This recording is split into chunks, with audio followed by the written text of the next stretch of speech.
Okay, please sit down.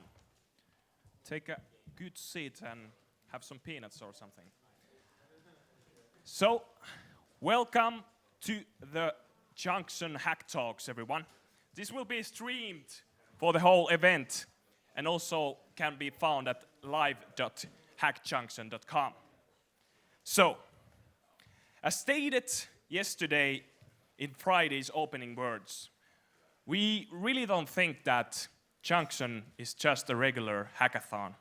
It's actually a movement, an ideology, and an inspiration for all the doers and hackers. So we want to give you the spotlight here. So in that note, we have arranged very credible speakers, and the speaker topics are ranging from user experience to web development to graphics and machine learning and robotics and AI. So I think we have quite good palette here. But before we go any deeper, let me introduce you to our first speaker. And this is actually quite nice topic because I haven't actually thought of this at all myself. I have to admit that. But that's why we have to hear about this. We will start the evening by opening our eyes and especially our mouths to the media, because the first speak is going to be about how to pitch to the media. Please welcome Abhigmai Goshal. Thank you. Hey everyone, welcome to Pitching to the Media.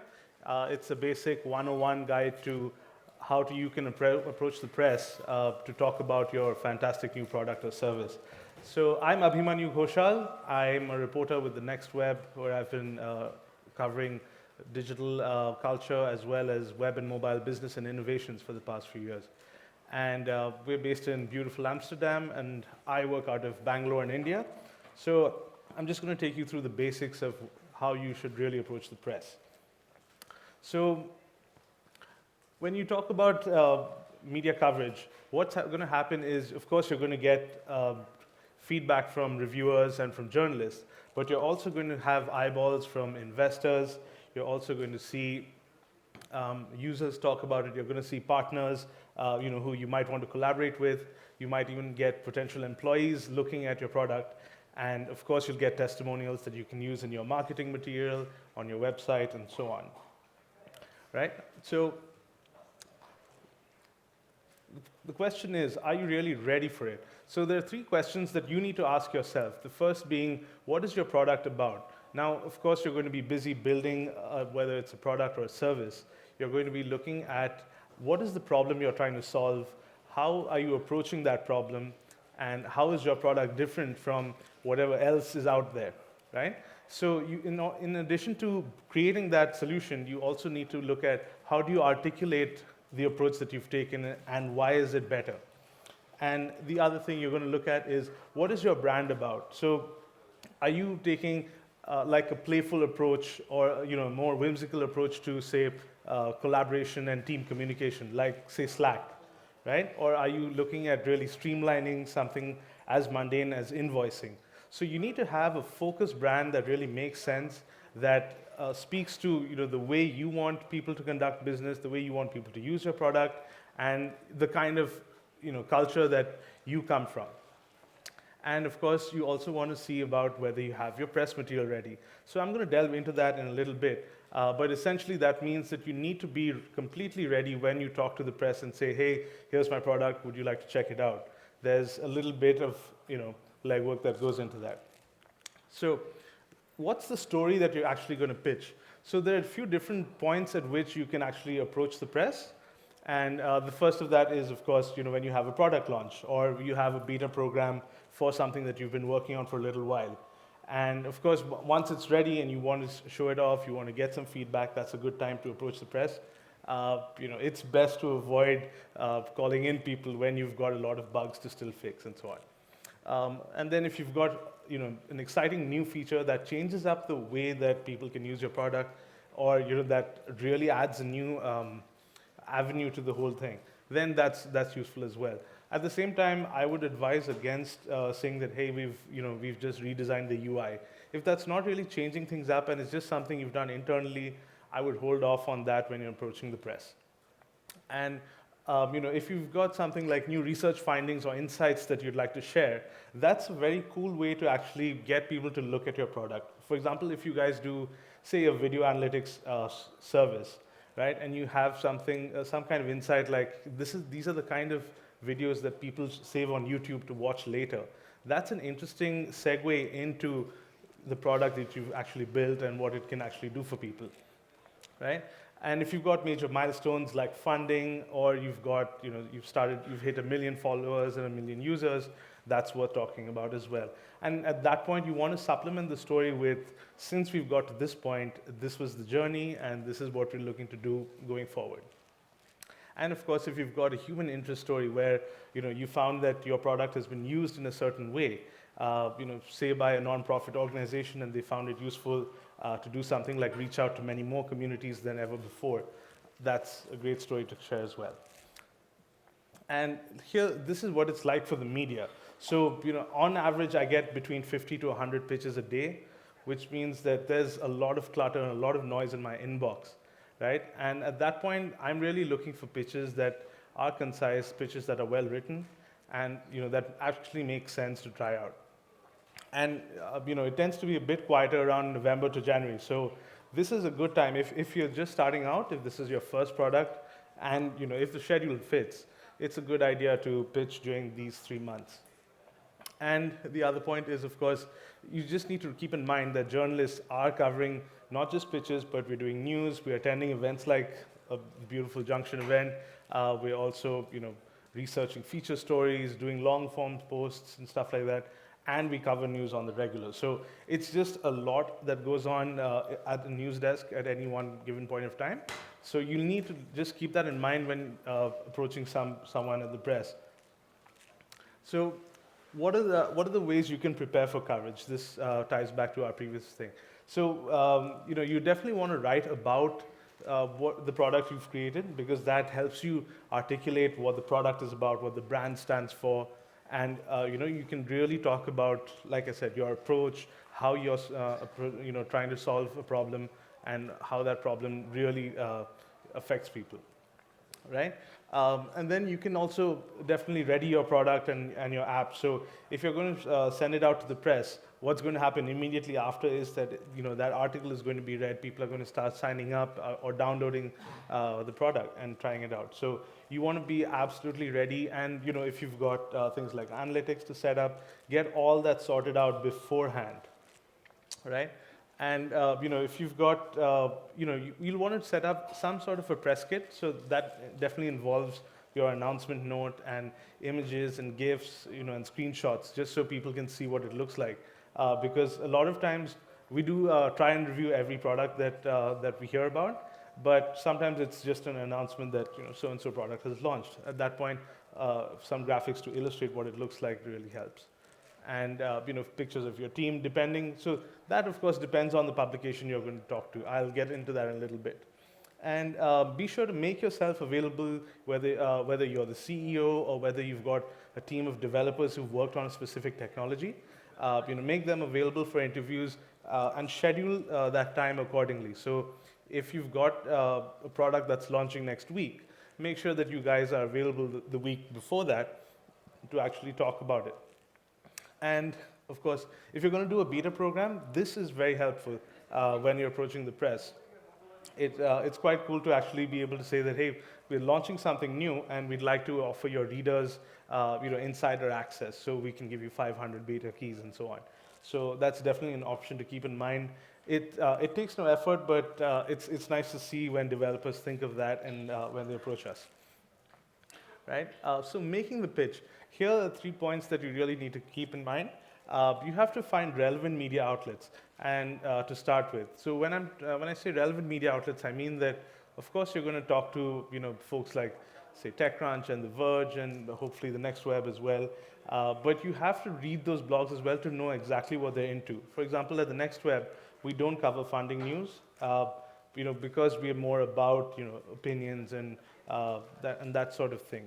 Whereas TechCrunch, for example, is more about the business of technology. So if you're going to release a big announcement like that, they're a better bet to go with. Right? So definitely do a little bit of homework on the blogs you approach, and the same thing goes with journalists as well. While you can just write to editors at TechCrunch.com, you're probably you're not going to get as as close to the journalist that you want to talk to as you'd like. In that case, for example, if someone is talking to me about a productivity app and they know that those are the kind of apps I'm interested in, they'll get a more insightful and a deeper story than if they just pitch to anyone else on my team.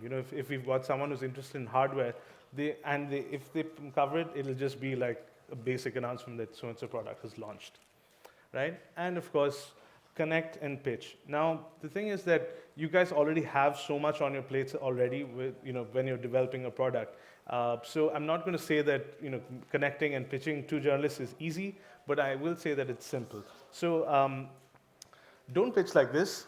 This, as you can see, there's a Gmail address which tells me nothing about where this person is coming from. There's basically a wall of text in my inbox that I can't scan in a few minutes. Like I said, if it's between 50 to 100 pitches a day, you are not going to be able to go through all of this and triage it productively. And things like from an undisclosed investor. What will anyone really do with this information, right? There's not much of a story here at all. The same thing goes through most of the pitch. If you look through it, there's very little that you can really hold on to and say, oh, that's what the whole story was about, right? So I'm going to take you through the anatomy of a good pitch. And I'll just read out a bit of it quickly, and I'll tell you why I thought it was good. So, hey, Abhimanyu, I'm Gil. I'm 17 from Jerusalem. And recently, 2 friends and I finished building a new kind of time management app. It's called Accomplish, and it's an app that helps people micromanage their time by combining a to-do list with a simple, sleek, and minimalist day view. And then you've got the link to the Play Store app right there. So why this is good is for a number of reasons. The first thing is that the developer has used a personal greeting, which means he's sought me out, he's looked at the kind of stuff I cover, and approached me directly. So that's a plus right there. He knows what I'm already into, and that's better than, like I said, approaching someone who's more interested in hardware when you're actually working on a productivity app, right? And then if you look at the pitch, it's so concise and it's so intriguing, because he's already told me what the benefit is. He's told me what the difference in his approach is when you compare it to other products, right? And he's explained a little bit of why that might work, right? So I'm already interested in actually giving it a try.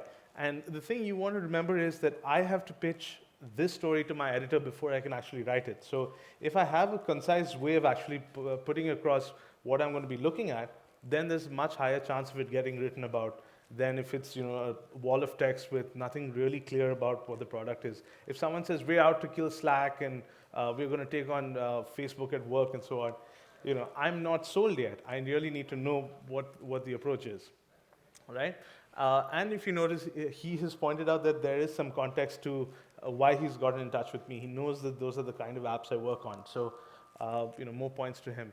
And of course, the product is ready to go. I can give it a try as soon as I read his email, or I can check it out the next week whenever I have time, right? So that's definitely a winning pitch. If this is all you send me, that's we're good to go, right? It's a 17-year-old kid, right? So you don't need to really mastermind the whole pitching process. It's just get the basics right and you're home free. All right, and of course, after you pitch, you definitely want to work on things like analytics, or try and include links that'll help you track where users are actually getting to see your product from, and you can coordinate with that with journalists if you'd like, and so this will tell you how much of a return on investment you're actually getting in your effort to reach out to the press and try and get coverage.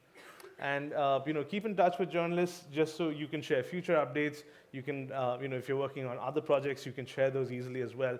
Because for me, if someone says, hey, you've covered my other app before, so I already know that they do quality stuff, right? I'm already interested in what they're working on next. So that's an easy way to keep in touch and get further coverage. And of course, sometimes it's not always just coverage that you need. You might just want feedback from someone who knows your domain and knows your industry very well. So you can always talk to a journalist because, not to put myself on a pedestal, but we look at tons and tons of products every day. And, we have a good idea of what's new and what's happening and, what's getting old and stale and so on. Right? And of course, archive all the coverage that you get because then you can use it in your marketing material, you can use it on your site, and so on. So please don't make these mistakes. Do not pitch several journalists on the same thread because it's tacky and it is not effective. If any one journalist sees it, you're probably going to get a reply all saying, you messed up. So that's an easy thing to avoid.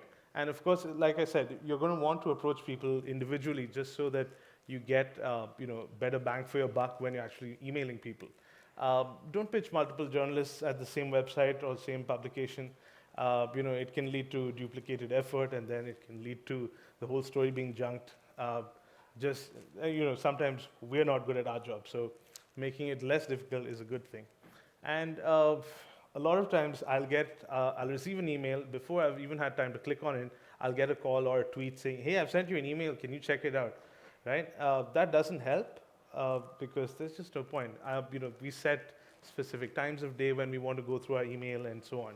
So, if you're really going to look at getting in touch with us, why not actually just let it be, and if you've got a concise pitch that makes sense, you'll get a reply. And of course, I've had pitches which say, hey, I know you're playing Warframe nowadays, so I'm sure you like my app, which basically helps you send invoices much more quickly. That does not make sense, and it just seems like someone didn't do their homework in the other aspects that are actually important when it comes to making a good pitch. Yeah, and of course, think of an angle. It's always important to say, this is why I'm pitching my story to you. And that's what helps us create a great story, and that's what helps you get more coverage.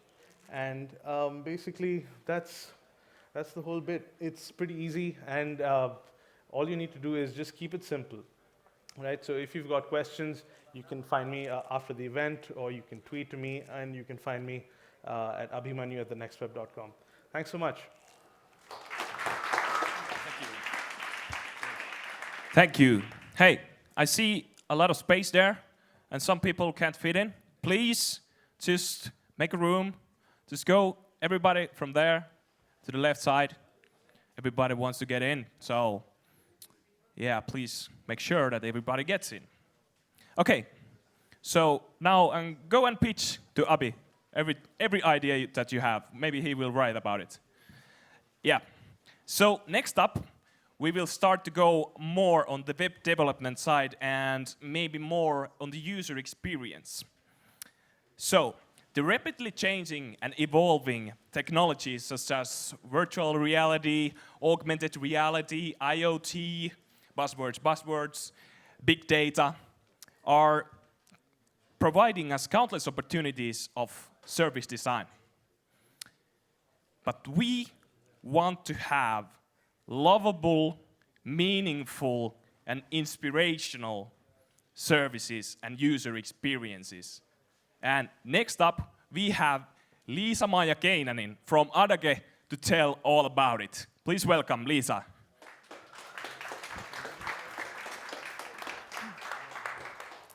Thank you. All right, good evening, everyone. So as was said, I'm Liisa-Maija Keinänen from Adage, or Adage, and I'm a user experience designer. I'm very happy to be here representing the user or the human side of the technology.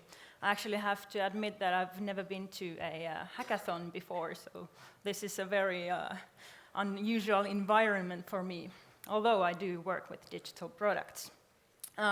So to start with, I'd like to show a kind of a dystopia of what it might be if we do not think about the human as the user of our digital services that we are designing. So there is this hyper-reality video. I took a couple of screenshots of the video created by Keiichi Matsuda, which provides quite an interesting overview of how our everyday life could be if we would use all the possible ways of virtual reality, augmented reality in our everyday life, so that each channel and every object around us would be providing some sort of service or information, as it's kind of possible, but if I don't know if it's meaningful for the user or for the human who is the user of the service or the kind of object of the marketing. So I wouldn't say that any of these images represents a situation where the customer is having an effortless or lovable service being provided to him. There's quite a lot in the environment. So how should we do it then? I'm emphasizing the word human here. We know that technology is evolving at a very fast pace. Even I don't know all the possibilities that there are that can be done at the moment, what kind of virtual reality solutions could be created. But we should always remember that it's not just about the technology that we create anything that's possible, but instead think about the human who has maybe a problem to which we want to provide a solution with technology. So although there are a variety of channels and ways that the customer can be contacted by the service nowadays. So we can provide very many kind of micro contact, micro interactions with the customer, but we still need to remember that the humans that are our customers, they have their own personal needs, their own personal objectives, and we are all guided by our emotions. Everyone does compares things and does reacts to things and makes decisions based on what kind of emotions these things evoke in us. So we shouldn't forget about that, about the humans and the customers and the users of our digital services. And also, we have a very limited perception and very limited capability of processing information compared to those computers that are rolling your products that you are creating at the moment. So even though we can give a lot of content and a lot of information and a lot of features to the customer at the same time, it doesn't make any sense, because we as human customers, we cannot process it all at the same time. We always need to concentrate on one thing at one time, or otherwise we don't really get to the goal where we are going. And the other important point is the context. So every software or every product that has some sort of a user interface is being used in some special context. And that's very important when thinking about the user experience or the customer experience. Contexts can be very different from each other. Let's say an example, if there would be a service that helps a person to keep fit or exercising regularly, there are different kinds of contexts where this person or this customer is at different points. So for example, if he's running, he's jogging, he's doing the exercise, or he's relaxing on the sofa, these are completely different contexts of use for that service. So we can utilize that information that we know about different contexts and provide different kind of help or information for the user of the service in these different contexts. So here are my three main ideas that I want to deliver to you today. This is much, there were some similar points made in the previous presentation, but that was about pitching to the media. So probably when you're pitching to the media, you already have a product, but now I'm talking about things that you should think about and define before you even start developing the product. Or I'm using the term service here because no product is without a service. So the service is kind of a more wider overview of the customer and the product. So first of all, it's important to understand the customer's identity and the customer's objectives. So what the customer or the user, maybe that's a better term for you, what the customer expects or needs, what kind of problems is the person having, what are the actual goals in his life, what is he trying to achieve in life. So we want to provide some solutions to those actual existing problems. Basically, it's not that much about how to design things, but what to design. We need to find the product that actually has the winning features to win customers to its side. And secondly, the no friction, no bad surprises, well, is very essential. Think about any service where you've experienced some surprise. For example, you have ordered a product online and it didn't come, or it came late, or it went to a wrong address. That's a very bad surprise, and no service should provide that kind of bad surprises. But instead, if the whole customer journey is designed and analyzed in a proper way, we are able to avoid this kind of bad surprises. And of course, frictionless services, we also need to have. Customers are people are very aware and they expect a lot today. We have a lot of choices, and people are they can very easily switch from a product to another or from a service to another if they experience any friction in the service that they get. So that's where we should be aiming at. And then thirdly, the human aspect, again, that shouldn't be forgotten, even though we are working with, or you are working with, technology here, programming things, thinking about the technology possibilities. But if there's any user interface, it's the human that's using it. So considering the emotions and all the humane aspects that the user has is essential. And as probably I forgot to mention, so these points that I have here under my 3 main topics are from one of the kind of main sources for service design and designing good customer experiences from Matt Watkinson. Then a quick look at how we could take these 3 important topics into account when trying to reach the best possible customer experience. 3 tools. So first of all, for the customer's identity and objectives, how could we know those? How could we know our customer better? How could we understand our users' motivations better? You probably always, when you are developing something, you have some sort of a main problem as the start. So there is some situation, something that the person needs to do, the person who will be a customer. So let's say, for example, a person wants to buy an apartment. So that's kind of the main task.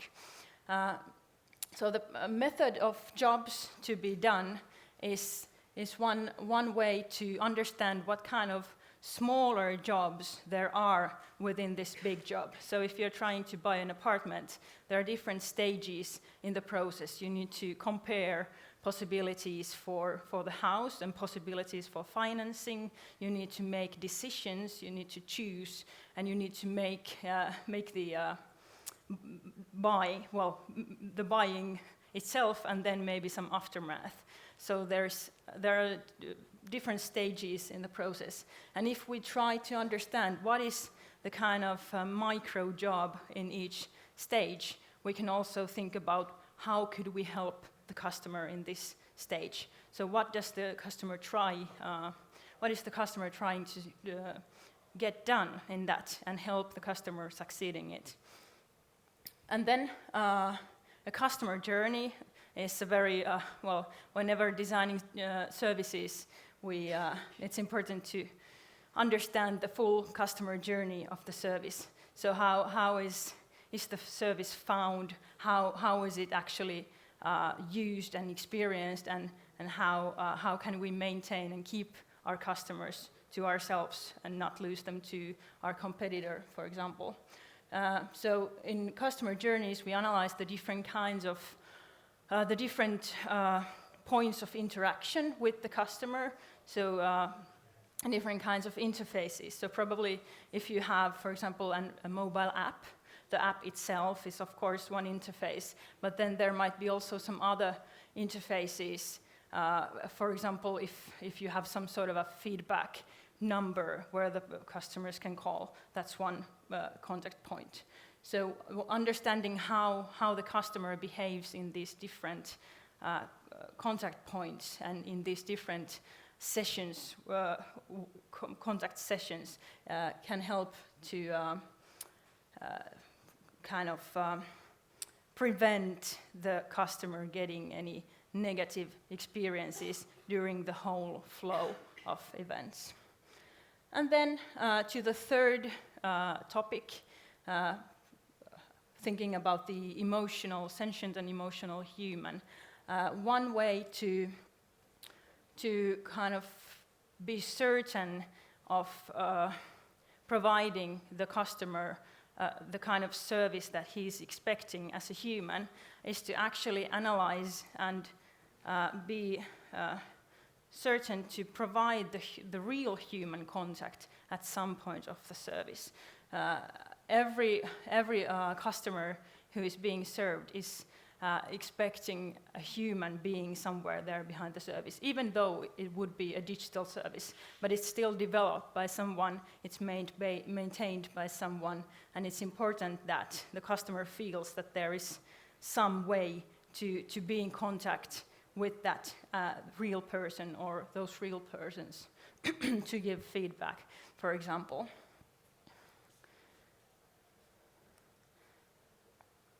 Oh, something happened. All right, so then a couple of examples of how this could be done. So for my first topic, knowing your customers or your users' identity and objectives. Make sure you understand the motivations that are bringing the person in using your product or your service, and meet the expectations. Of course, the best solution would be such that it also sets the expectations and then also meets them. And then everyone is expecting more and more personal service in the digital world. So whenever you have the possibility to make the service more personal, it's worth going that way, because that's what people are expecting. So, for example, there's this service Yogaya, which is one kind of a new way of thinking around practicing yoga. So it's an online yoga service where every person doing the yoga practices is actually treated as a person. So the service asks about people's own goals and the important things that they are trying to reach while doing the practices, and then the practices themselves are possible to do at home, so that it fits like for people who are very in a hurry and don't have the time to go to some yoga class with all the other people, but there is an actual human being, a yoga teacher, giving the class online, and you can do it at home.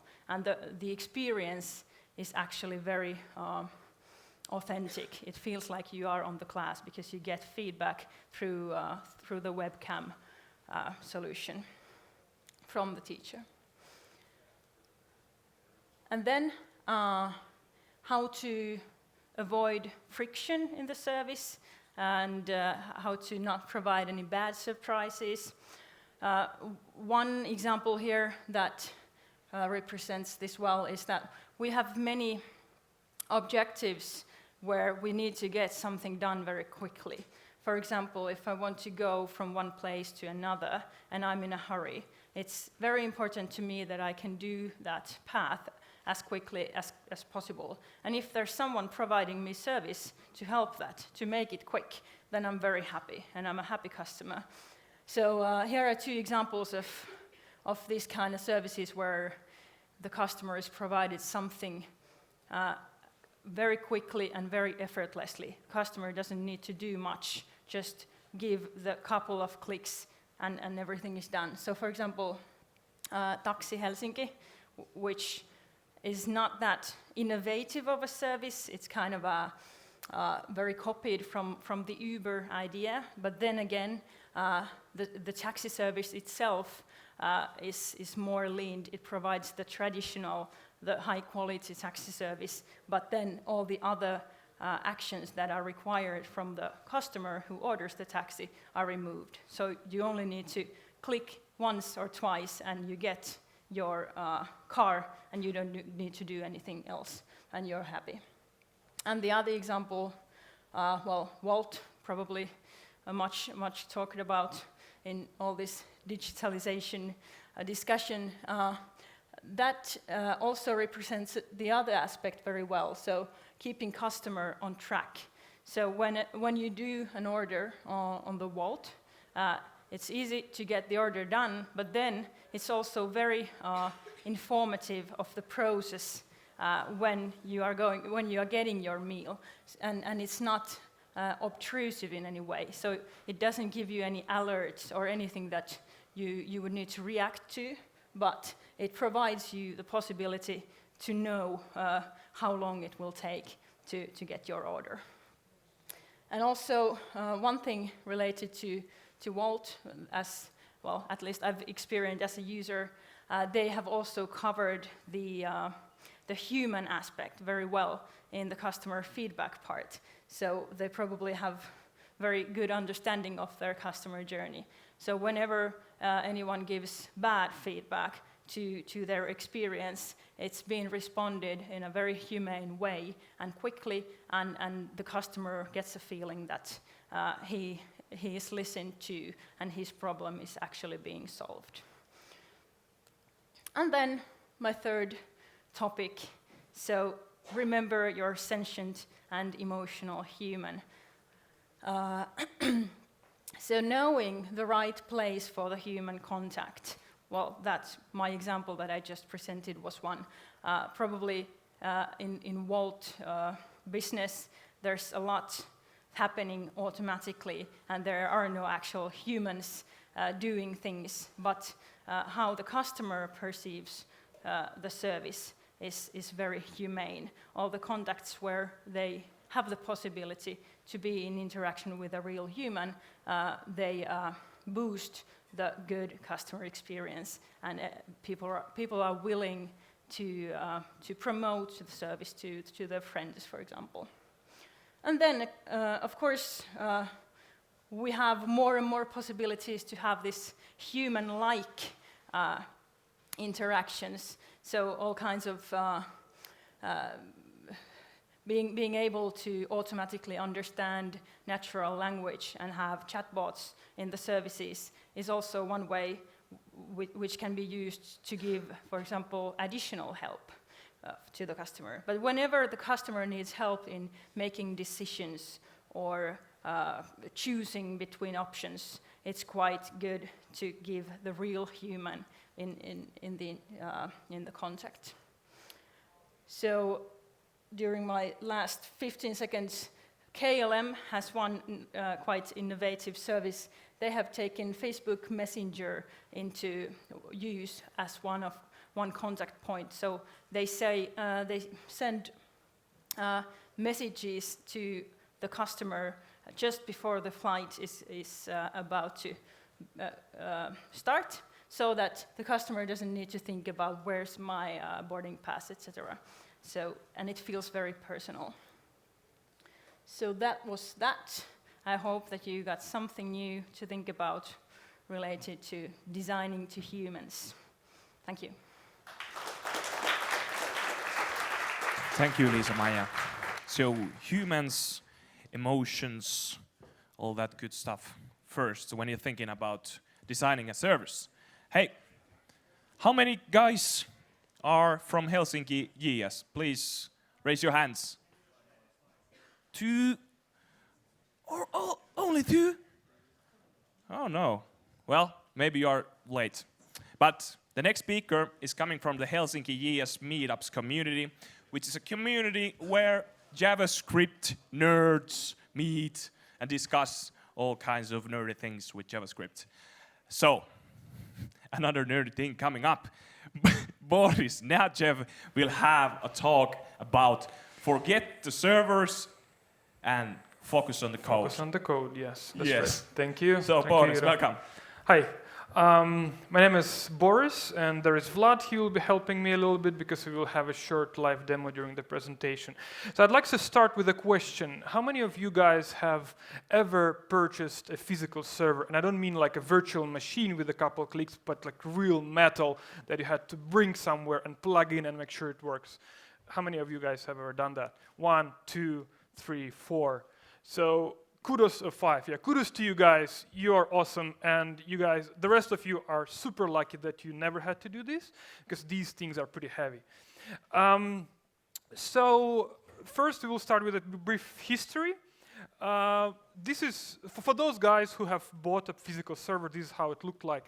They had to put the server somewhere. It can be your grandma's basement, or those who were a bit more serious about this took it to a co-location center, but the idea is the same. You had to pick up the physical metal, this physical server, and bring it somewhere, and either you or someone will plug it in for you. And of course, the problem with that is that it's time-consuming, and it's not scalable at all. So you have your web page on the front, you have your content on the front page of Hacker News, and then your server goes down, and there is no way you can scale because you have to go to the store and buy the server.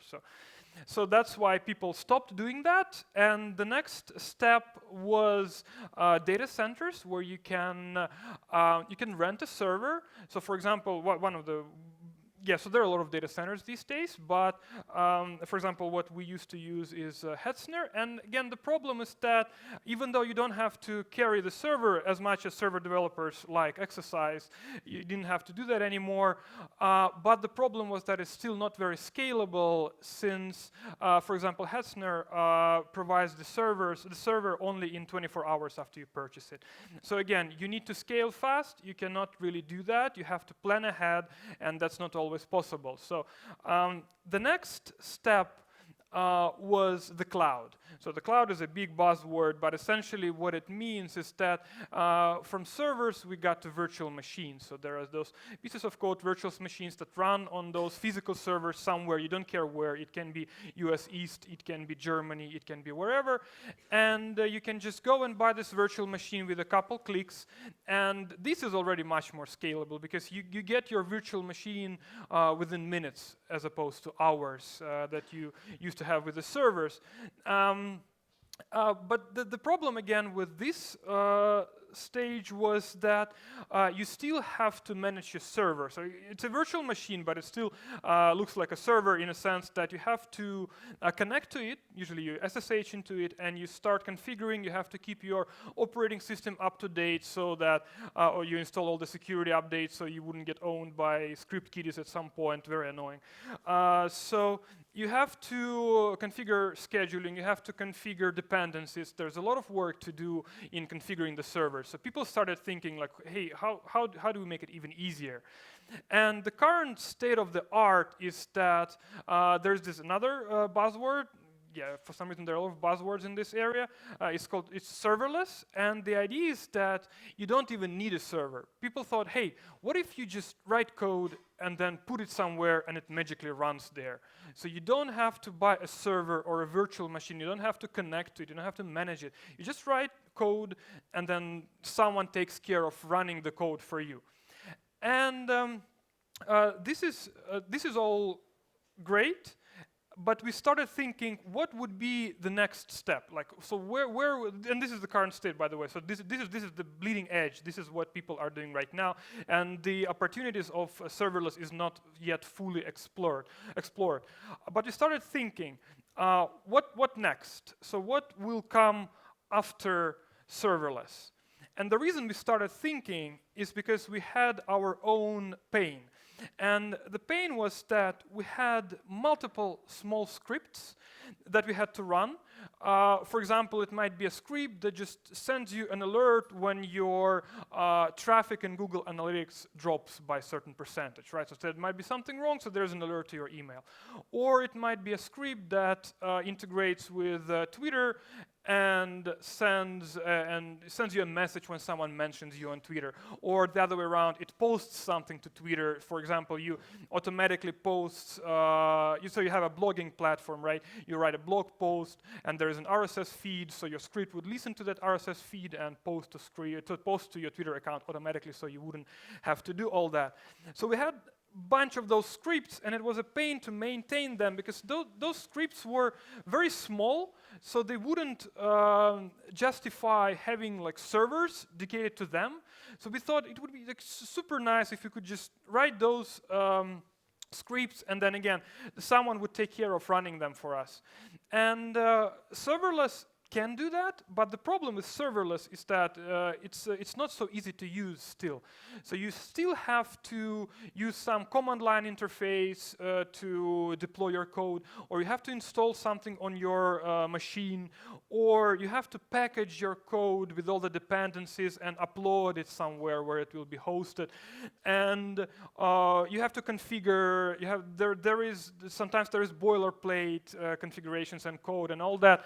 So it's possible but not convenient, and especially with all those small scripts you don't want to do all this. So we thought, how can we make it better? So we started thinking of what would be the solution, and one back. Yeah. So the solution in our mind was that you would write code right in your browser, because it's 2016, everything has to be in the browser. We don't have to do anything outside of the browser. Everything has to be done in the browser, in my humble opinion. So we were thinking, what would it be so nice if you could just write your script, and we are talking about scripts that are maybe 100 lines of code at most, right? Not huge backend deployments, but something small. So you would write in the browser, or like take this script for example. I don't know if you can see it, but it's 13 lines of code, and what this script does is send an email, right? So you pass the body of the email and the subject in the post request, and it just sends you an email, right? So something super simple. So in our mind, the solution would be to write the script right in the browser. Is everything okay?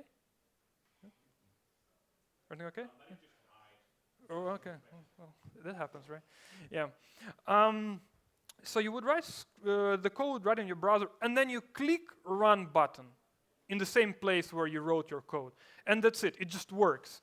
So no installation on your machine, no configuration, no boilerplate, no packaging and sending, uploading something somewhere. Just write code and click Run in the browser. We thought this would be so convenient. So we tried to look for solutions, because there are a number of existing serverless solutions, and we couldn't find none. So we decided, we have to create our own. So our solution is called Unit Cluster. It's a cluster of units, and a unit is a piece of code. It's essentially a script in our terminology, and we believe it's the next step after the serverless. So it's easy to use serverless, essentially. And so right now we will have at least we will try to have a short live demo. So this is the unit cluster page. And let's say Vlad, a friend of mine, has an idea that it would be nice to integrate Twitter with Slack, so that the script would search for certain images by a hashtag in Twitter and then post them to Slack.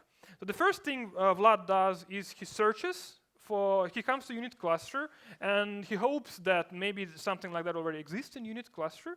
So he searches for that, and luckily he finds a script like that, so he can fork it, or for those of you who are not familiar with terminology, he just copies the script for himself.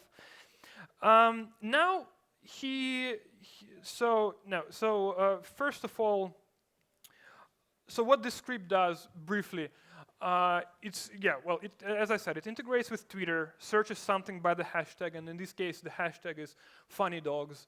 But Vlad is actually, so that was the original script, but Vlad happens to be a cat person, so he would like to search for, I think kittens is a better query. It finds better when there are kittens, multiple kittens rather than a kitten. So he modifies the code he just copied, just briefly, for his own needs. And then, of course, he has to specify the Slack webhook, a little bit of a small parameter over there. And then he just runs it. Then he saves and he runs it. And let's see. Yeah, so there were some dogs before that. Let's try kitten. Maybe he didn't find any kittens. Yeah, that can happen. Essentially, what should happen is that images, yeah, here you go. Here it appeared, like an image of a funny kitten appeared. So this is a funny example, of course, but you can do multiple things with the same way. And a few more words about the unit cluster page itself is, so you write code right here. You have your configuration, the parameters that you have to configure. Sometimes it's public parameters, like, for example, number of retries that your code had to retry something several times. Or it's private parameters, like API tokens or a Slack webhook URL, so you don't want to make it public, because otherwise people will start posting something to your Slack channels. Then there is a unit deployment configuration. You don't have to configure anything in this case, but if you want to, you can. And for example, you can increase amount of memory that your code will consume, or you can schedule it. So right now it's not scheduled. You can schedule it to run once a day. So every time you come to work, the nice kittens will greet you in your Slack channel. In the bottom of the page, you have console output and logs. So it makes it very easy to debug things right on the same page. So you write code, you run, there is an error, you will see the error right here. So the log is written in real time as you run. And here it also shows how much memory it consumed and CPU power. Well, now Vlad deliberately made a mistake, made an error. So here you get a stack trace, so you can debug very easily what's going on. And of course, you can also write console log. I think there's a console log over there. So if it succeeds, then down there it will write how many, for example, kittens it had found, and so on and so on. So once again, the idea of unit cluster is that now with unit cluster, it's super easy to write, especially small scripts, write them right here and run them. And the final thing Vlad is highlighting for me here is that there are two primary ways to sort of use unit cluster to deploy things in there. So first of all is you can schedule things, so they will run according to the schedule. And second, you can use a webhook. So every deployed unit exposes a webhook, so you can, some other script, for example, or something else, like some other integration, can just use that webhook to trigger the script so it would run. So having said that, let's think a little bit about implications. So what does this enable? So there are a few things. So and this does not only concern unit cluster, but in general serverless, and well, the next step as we see it, for example, unit cluster or any other service in the same domain. So what are the implications? Among smaller implications is that it lowers the barrier of entry into software development, especially the backend development. So now you don't have to learn, for example, you don't have to learn Linux, because you don't have to manage servers anymore. You just write code. So you learn how to write code. In this case, it was Node.js, but you can do it in whatever language. And you don't have to learn server administration skills. You don't have to learn DevOps skills. So all you need to do is learn how to code. And by the way, Andreessen Horowitz likes to say that software is eating the world, which means that the demand for software developers will continue rising. And let's face the truth, there are only a few rockstar developers. Majority of developers are mediocre. So we need tools that will enable developers to easier and faster to develop the code. Then, among practical implications of, for example, if you take unit cluster, is that it makes it, we discovered this by accident because we were developing a Facebook Messenger bot. And the funny thing is that a Facebook Messenger bot requires you to configure a webhook in the Facebook configuration, and this webhook obviously has to be public. So Facebook has to be able to access this webhook. And if you develop on your machine, you cannot really expose a webhook because your machine usually doesn't have a public IP address. So you have to put it somewhere to the server, or you have to tunnel to the server. But then if you put it to the server, then it's very hard to develop because you develop on your local machine while your webhook is on the server. So you have to develop, you have to get your code to the server, you have to deploy it, and only then you will see the changes. And this is a very cumbersome process. While with unit cluster, you can write code right in unit cluster. We, by the way, have examples of Facebook Messenger. Yeah, Vlad maybe can show. Facebook Messenger bots. So if you're interested, they're public, they're all open source. You can come in and have a look. Yeah, is that it? Yeah. Yeah, just like, what does this one do?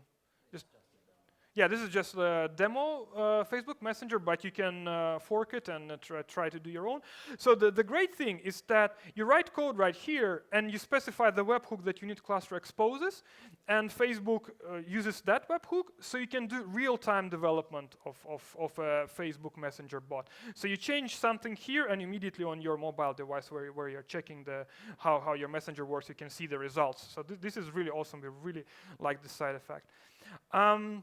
Then returning to other implications, so one of the biggest implications is that serverless enables a new way to develop, to write code. Previously, you mostly had monolithic or like semi-monolithic code base. So you had a huge code base that incorporated many different functions, from authentication to business logic to, I don't know, alerts to anything else. So and it all lived in the same code base. And working on that code base was very cumbersome because you could not easily scale human resources. You could not easily hire more developers into the team because there will be conflicts, because people will be working on the same code base. So when they push their code, there will be conflicts, someone will have to resolve that, so people came up with this continuous integration thing, but it's very cumbersome. So instead of that, what serverless architecture enables, it enables to create microservices. So microservices is a breakdown of the monolithic code base into small, pretty much almost independent services. So for example, one service would be about authenticating users. Another server would be about just showing, I don't know, like blog posts on your website or whatever you're doing. Another would be responsible for sending emails and alerts. Another would be doing something else. And then you build your application as a collection of those microservices, so they communicate with each other, and according to those rules, you get your application working. And this is huge because one example is that Uber managed to scale their development team from hundreds of developers to thousands just because they did that. They embraced microservices almost from the start, and now what happens is that they can have small independent teams working on a certain microservice. And they don't get in conflicts with other developers or other teams or other pieces of code. They just work on their small piece, and they make sure that this small piece works very well. And that's it. And then you can, what this enables is that you can add more teams like this. You can add more microservices in your whole picture, your whole application. So these created a way to structure development, especially in big companies, in a totally different way. So this is the future. This is already happening, and this is the future. This is how things will be done. Uber and a few other companies in the valley, they are like in the. And for example, Netflix, yeah, Vlad is saying that Netflix is doing the same thing, and they will be successful, at least from that point of view, and many other companies will realize the same thing, so they will start doing the same thing. So this is the future, definitely. And finally, please try out unit cluster. Please read up on serverless. This is a lot of fun if you do, of course, if you're doing backend development. If you don't, then maybe it's not that much fun for you. But I have one request for you guys. I know you're now all busy with the hackathon and your mind is there, but as soon as you finish with that, please write one unit. And the reason I'm asking is because our units are open source, so when someone else will want to start doing something, for example, in unit cluster or somewhere else, they hopefully would be able to find your unit and just fork it the same way as Vlad has done in the live demo and just start using it. So please help us contribute to the open source community and create one unit. And please create something that you're passionate about. Please be creative. There are a million of things you can do with a tool like this. For example, someone has some devices at home, some sensors, and you want to collect data, or you want to send alerts, or you want to do something with those devices, or you want to monitor your, well, the example I made, your traffic visitors in Google Analytics. Or, well, if you like kittens, please use our Twitter to Slack integrations, and if you don't use Slack, you can send kittens to whatever place where you want to consume them, or anything else. So please be creative, and I ask you, please create one unit and help us contribute to the open source. Thank you, guys. Okay, no more servers, I guess. Yeah? Hey, fit in a little bit more on the left side or your right side. And then remember that these talks are all available from YouTube. And the easiest way to access them right now is to go and live.hackjunction.com. So go there if you missed something. So the next speaker, I need to introduce you, because does anybody know Max Payne 1 and 2? Raise your hands. How many have you guys played it? All of them, yeah. And Alan Wake? Few, yeah. This guy has contributed to that graphics engine quite a lot. So today we will be discussing with Jaakko Lehtinen about how the machine learning is changing the graphics industry. So please welcome Jaakko Lehtinen. Thank you. Thank you. Really excited to be here tonight with you. I'm going to first introduce myself a little bit in more detail, and then delve into some of the really what I think is really exciting work that we've done in the past year or two.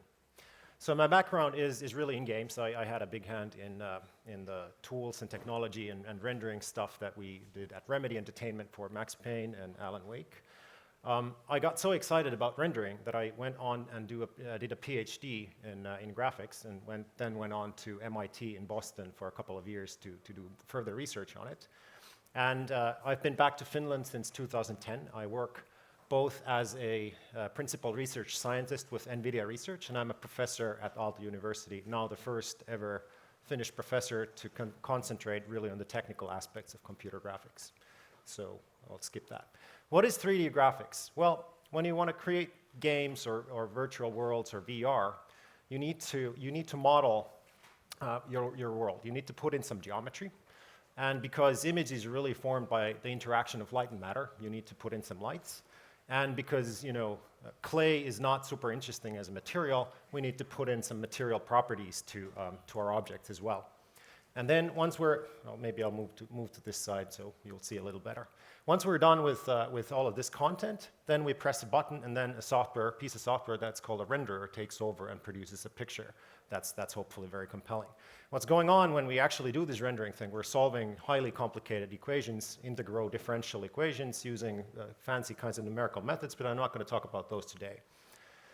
But the point I'm going to talk about tonight is really that in order to create a shot like this is from the first Hobbit movie by Weta Digital in New Zealand, someone will have had to go in and model the painstaking detail of all of these objects, how they move, what their shape is, what their materials are, and so forth.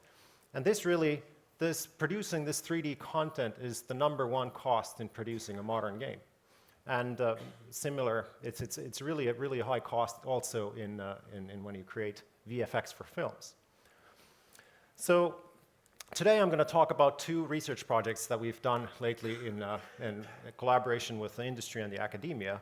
So it's sort of cutting-edge research academically, but also usable today, which is pretty cool. And in particular, I'll talk about surface material capture and facial performance capture, as when you capture actors for games. There are many other potential uses for machine learning in graphics and content production, but I'll talk about these 2 projects. The first one is about capturing the photorealistic models of the appearance of real-world surfaces. This is work we published at the SIGGRAPH Technical Papers program this summer with my graduate student Miika Aittala and NVIDIA colleague Timo Aila. So this fancy schmancy name, it actually means taking your cell phone, taking photos with that cell phone, and coming up with a model that you can feed to your shader and have your GPU create a realistic picture. And again, why are we interested in materials? Is our robot friend or foe would not be overly interested if he didn't actually have proper materials. Now, if you know graphics at all, or a little bit, you're aware of textures. Aren't textures everything? Well, take a look at this photo of a wooden plank floor. There's clearly a whole lot more going on in this picture than just color. It's shiny. You know that if you move your head, the highlights will shift. All the bumps and grooves of this material will interact with light in really interesting ways to generate that particular impression of that floor. And if I just took this picture and slapped it onto my 3D model, it wouldn't look like anything. It'll be all wrong. The light wouldn't respond and react with the surface in the proper way. So in this work, we're looking at a particular class of materials that's actually ubiquitous. If you look at pretty much any object around you here, you'll notice that when you look closely enough, most of the materials are so-called what we call textured. That is to say, there's something in them that repeats either regularly or randomly, right? You look at it closely enough and you can see sort of the stochastic variation. And textured materials have the property that no matter which small portion of that surface I look at, it sort of looks the same everywhere. Just the particular arrangement of these bumps changes. And hence, it's really enough to just look at a single patch like this to sort of convey the essence of this material. However, the picture alone is not enough, which becomes clear when I light the surface from an interesting direction and look at it from the mirror direction. It's not just the color. It's really not, the appearance is not really captured by just that photo, right? So in graphics, what we usually do is we model surface reflectance by a combination of a base color that's called diffuse, and a shiny component on top of that, and then some surface normals there. So what gives rise to this appearance is that when we look at a surface and we have a beam of light that's coming in, it's really the shape of the reflected light, how much of light is reflected to which directions that really gives rise to the appearance. You can think of a mirror that reflects all the light to one direction only, and a perfectly diffuse light surface reflects everything equally to all directions. And in graphics, we model the shapes of these reflectance functions using so-called BRDFs, or bidirectional reflectance distribution functions. There are many parametric models like Blin and Fong and so forth, and I'm sure a lot of you are familiar with many of these. Now, what we've shown in the past couple of years is that even if you use some really, really simple models like the ones that the shaders in modern games use, like, say, the Blin model, if you make the parameters, like the colors and shininesses and surface normals of your surface vary across the surface, so it doesn't reflect the same everywhere, but you have a different color and different strength of specularity and different shininess and so forth at every surface point, you can, by just using a really, really simple shader, you can reproduce the appearance of many real-world surfaces to the point that you can't really tell the difference, which one is synthetic and which one is real. So this is a photograph of an actual surface under some area lighting. This is a virtual synthetic reproduction of that same scene using a shading model that we've captured. So the point here is that there's really no geometry at all, almost, in this synthetic rendering on the right-hand side. It's just two triangles, and then we change the way the surface reflects light and sort of which way the local surface normal points to achieve this effect. So traditionally, these models have been authored by heuristics and tools like Photoshop and Crazy Bump and so forth.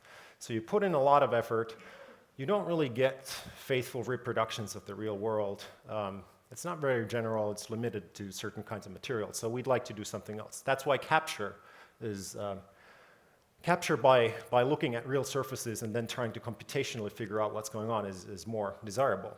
However, traditionally capture rigs have been quite hard. You have lots of cameras and lots of lights, and this is not something you can. If you're in the indie game dev, say, you can't build this, right? So what we're doing here in this project is instead going on with the stock cell phone and taking flash photos of surfaces and then just going from there. So what makes us hope we can solve this problem is, here's a flash photo taken with a regular iPhone 5 of a textured surface, a piece of leather. What we note here is that the flash photo, because of the geometry of the situation, has bits that are lit from different directions. So this bit is lit from the upper left.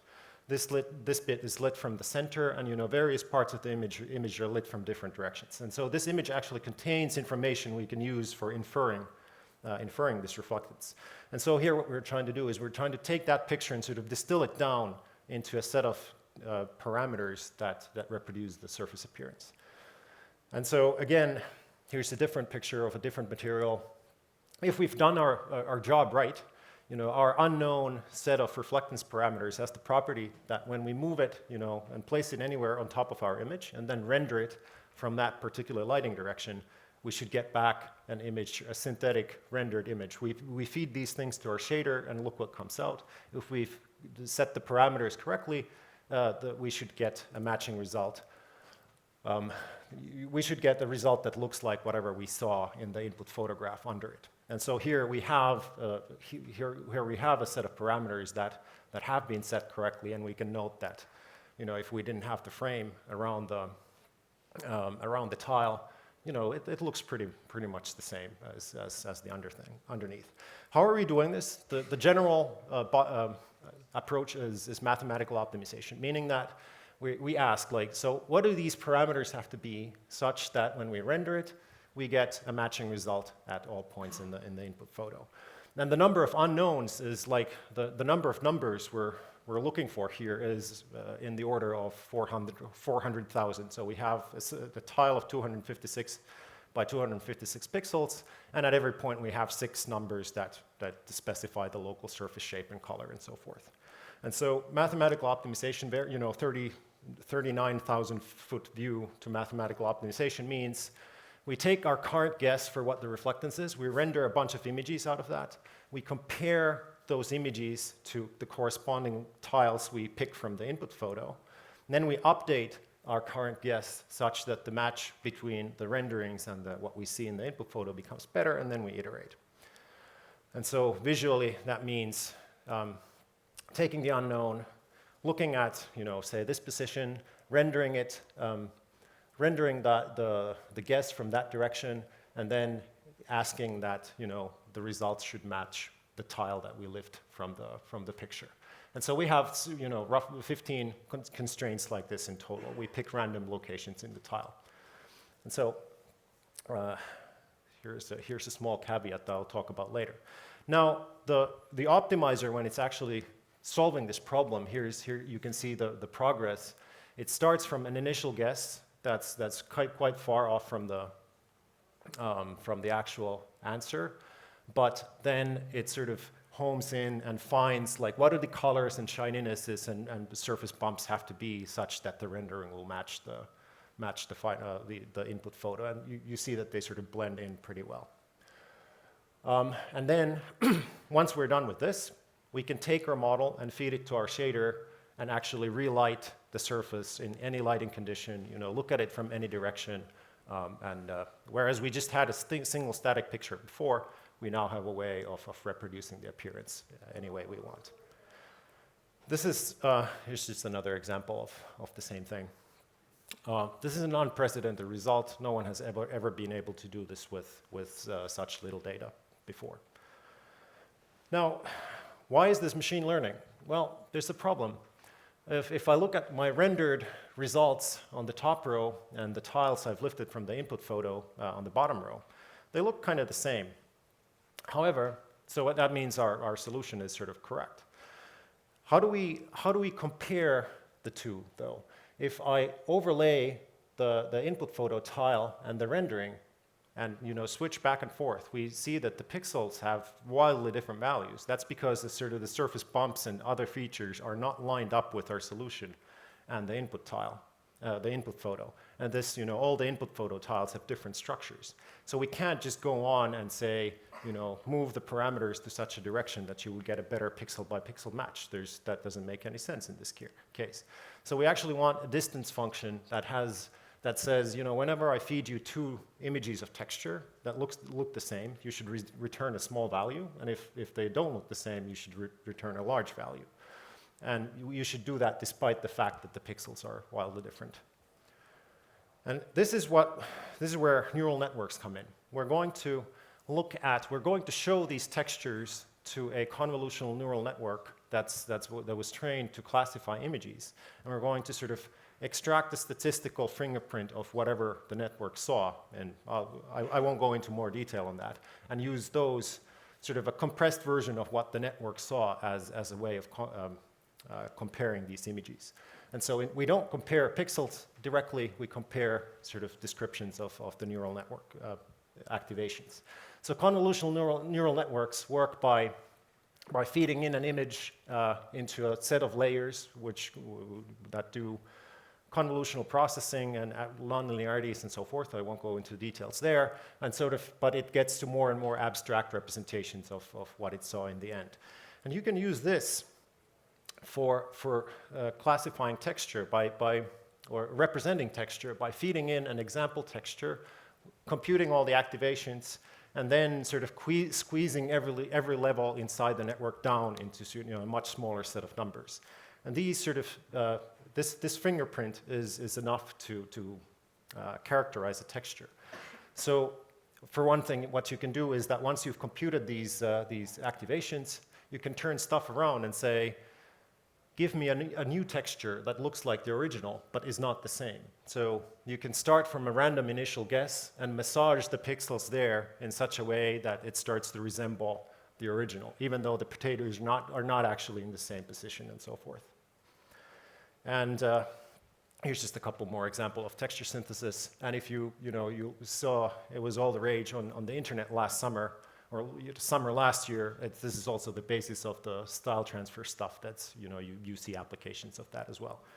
But so we're using the same machinery here to drive a much harder problem. That's to say, to make our surface reflectance estimate match our rendered images with multiple input photo tiles at the same time. So I'll be very brief. We just say we compute, for our renderings, we compute these sort of neural network statistics, and we compare them to the neural network statistics of the tiles that we lifted from the input photo, and then we drive our optimizer using that. So you recall the loop. You change, you render pictures from there, you compare to what they should look like, and then you tune the parameters there in order to make the thing look better, okay? So what we're doing here is we're fuzzily comparing 2 images to each other in terms of how similar they look in terms of texture, and not pixel to pixel. And this is what enables us to do this capture from just a single photo, okay? I'm going to skip all of the details, basically, and you're very welcome to come and ask questions and see our website for further details. One thing I'll mention is that NVIDIA is building a commercial implementation of this thing. It remains to be seen which product and so forth, but expect to see that in the wild sometime in the not too distant future. So super excited about that. I have 3 minutes, I guess. So I'll be extremely brief with the other project, which is about facial performance capture for game production. So if we look at a modern game, this is Quantum Break by Remedy Entertainment. Story-driven games feature lots and lots and lots of realistic-looking characters with facial animations. And unless you want to be in the uncanny valley, this facial animation should look good. So they're using facial performance capture, shooting real actors and having them act, and then transferring their performances onto a mesh.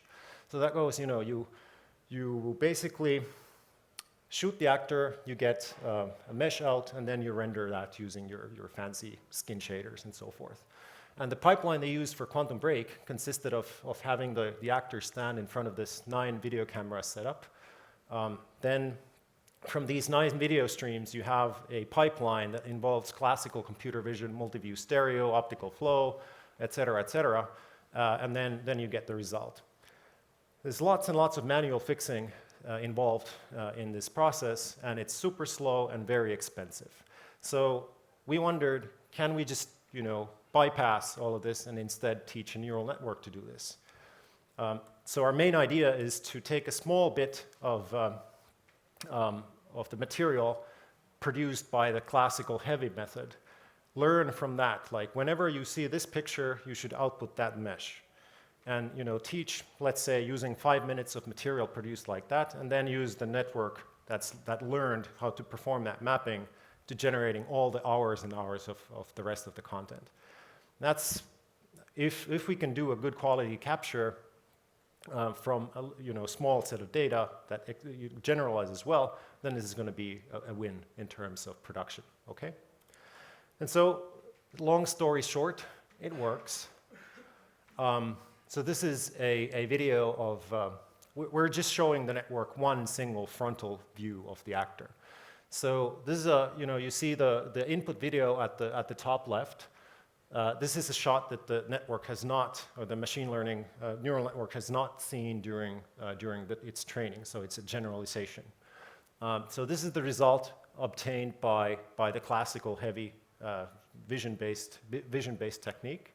And on the lower right here, you see the result produced by our convolutional neural network. And it's not millimeter to millimeter the same. It's actually often better than the vision result because there are some systematic errors because there's manual work involved in producing or fixing up the vision-based system. And so this was sort of a tour de force we got this running, the first version, in like 3 weeks, which was pretty cool. I won't talk about the actual details of the convolutional networks because I'm out of time right now. I will just mention that it is good enough for games. It is in production at Remedy today. They estimate that it would have saved them 90% of the time they used for facial animation in Quantum Break, which is pretty significant. So I hope you've enjoyed these projects. Here are some URLs. And machine learning and graphics is super exciting, the combination. Thank you. Holy shit. Yeah. That's crazy. We'll have 5-minute break. So short break. Just move a little. And please return from the pause then. And remember, these all can be found from YouTube. So you can check them later. Next up, we have Oleg in 5 minutes.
Okay, let's continue.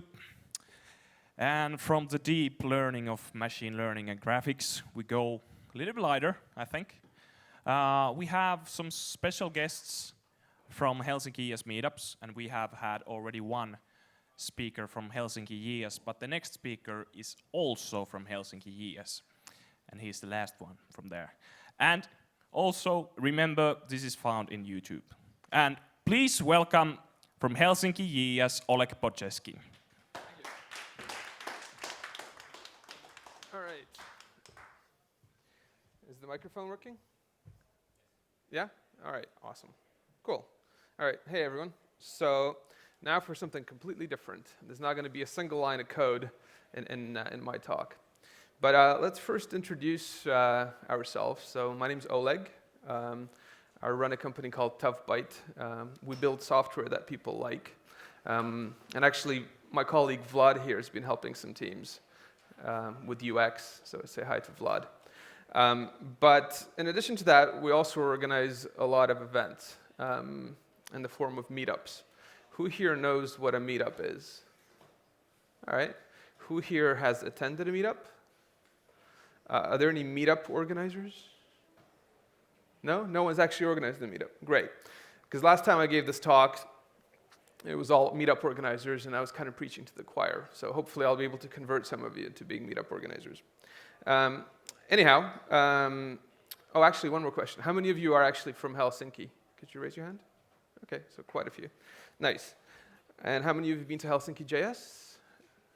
Okay, so some familiar faces. Very good. But for those of you that haven't been to a meetup, this is what it looks like. Basically, it's an informal event organized usually after work, oftentimes on a technical topic such as JavaScript. And the idea there is that one or two speakers, maybe one more, talk about a topic that they're really passionate about, right? The talks are usually pretty short, and after the talks, there's an opportunity to mingle with other people, get to know new people working in the same field, make new friends and connections. But what is it that you actually need to run a meetup? Would anyone hazard a guess? What do you need to run a meetup? What's like absolutely crucial? You can just shout out if you want. People. Attendees. Okay. Attendees. Anything else? Speakers? Sorry? Food. Okay, yeah. Well, you need someone to provide the food. So, in other words, you need sponsors, right? That's pretty much it. So, I would say that there's two things that you need to get a meetup off the ground, and then there's certain things you need to get every single meetup going. And the two things you need to get off the ground, actually, well, you need a topic, right? So you need to have a topic that's sufficiently wide so as to be able to attract speakers and attendees. So don't go for something super niche like an open source library with 1 star on GitHub. JavaScript is very good because a lot of people have to deal with JavaScript on a daily basis, whether they want to or not. But other topics are good as well, like some framework like React or Angular, right? And then you need organizers, so people that are actually gonna, put the effort into doing these events regularly, right? And ideally, you want not just one organizer, but you want a team of organizers, because running meetups is a bit of a marathon. It takes a while to get started, and it's good to have someone else that can have your back in case you're not available or you've got some family or whatever stuff that you need to deal with. Okay, so that's what you need to get a meetup group off the ground. And then for actually each individual event that you organize, you need sponsors, which have been sort of mentioned. Then you need speakers, that's been mentioned as well, and attendees. Which one of those do you think is the most important one? Come on, shout out. Wrong, or at least my opinion is that you're wrong. You kind of need speakers to start a conversation, right?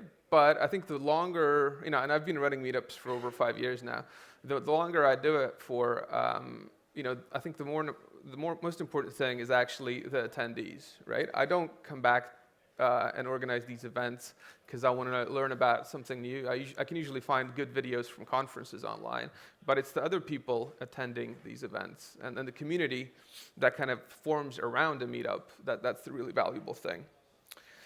All right, so let's then talk about the format of a meetup, right? So, like I mentioned, usually meetups take place after work, and it depends on which country you're in, but I would say you don't want to have too long of a break in between like the work finishing and the meetup starting. Something like an hour is enough, so that people have time to actually get from one place to another.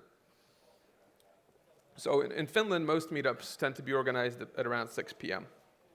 You also don't want to have meetups on weekends or Fridays because you're competing with family time and partying. Mondays aren't that good either because most people tend to be a bit groggy from the weekend and depressed about the new week starting. It's also a good idea not to start on the dot because people are going to be late. So you want to start about 5:30, for example, although you can open the doors already at 6. Then a meetup should have, like I said, 2 to 4 talks. It's important to keep them quite short. So there's nothing worse than a talk that just goes on, and takes longer than an hour, because then people fall asleep and they don't have the energy to hang around anymore after the talks are over. So that's really, because the community is the most important thing, the most important thing you should consider when it comes to having to your schedule is that you should have enough time after the talks for people to mingle and get to know one another. Okay, so that's that about the format. Then let's talk about the talks themselves, right? So to be honest, even like a popular meetup like Helsinki JS really struggles to find speakers. It's a hassle. You have to kind of constantly prod people, remind them, why won't you give a talk? In fact, I think Iiro, who's been organizing this event, can really relate to that. People flake out, drop out in the last moment, and so on. It takes a lot of effort to get people to talk. So my approach has been, a meetup isn't a conference, right? So my approach to this has been to keep the barrier to entry very low. Some other meetup organizers do it differently, but I prefer to basically have no vetting process whatsoever. So if someone says they want to talk, and they are able to string at least 2 words together, I'm like, yeah, sure, go for it, give a talk. There's a reason for that. It's kind of semi-joking here, but the truth of the matter is, if you have a really bad talk, then that actually encourages more people to get over the fear of giving a talk themselves, because they've seen some guy give a really bad performance, and they're like, hey, I can do better than that. I've never given a talk before, but I can surely do better than that guy. And that's really important, because apparently, actually, public speaking is number 1 fear for most people. People fear public speaking even more than they fear death. So I feel pretty special being up here on stage right now. But encourage new people to give talks, because once the people get going, it's really hard to get them to shut up. So you want to get new speakers every now and then. Then also it's good to have the talks interactive. Get people to kind of respond to what you're saying, like raise their hand or whatever. Maybe get up, shout something out from the audience. So you make sure that you're still kind of connecting with the audience. And then the last thing that I think is pretty important is that not everyone can make the talk, so it's really good to be able to live stream the talks or archive the talks, or at least the talk materials like the slides for later.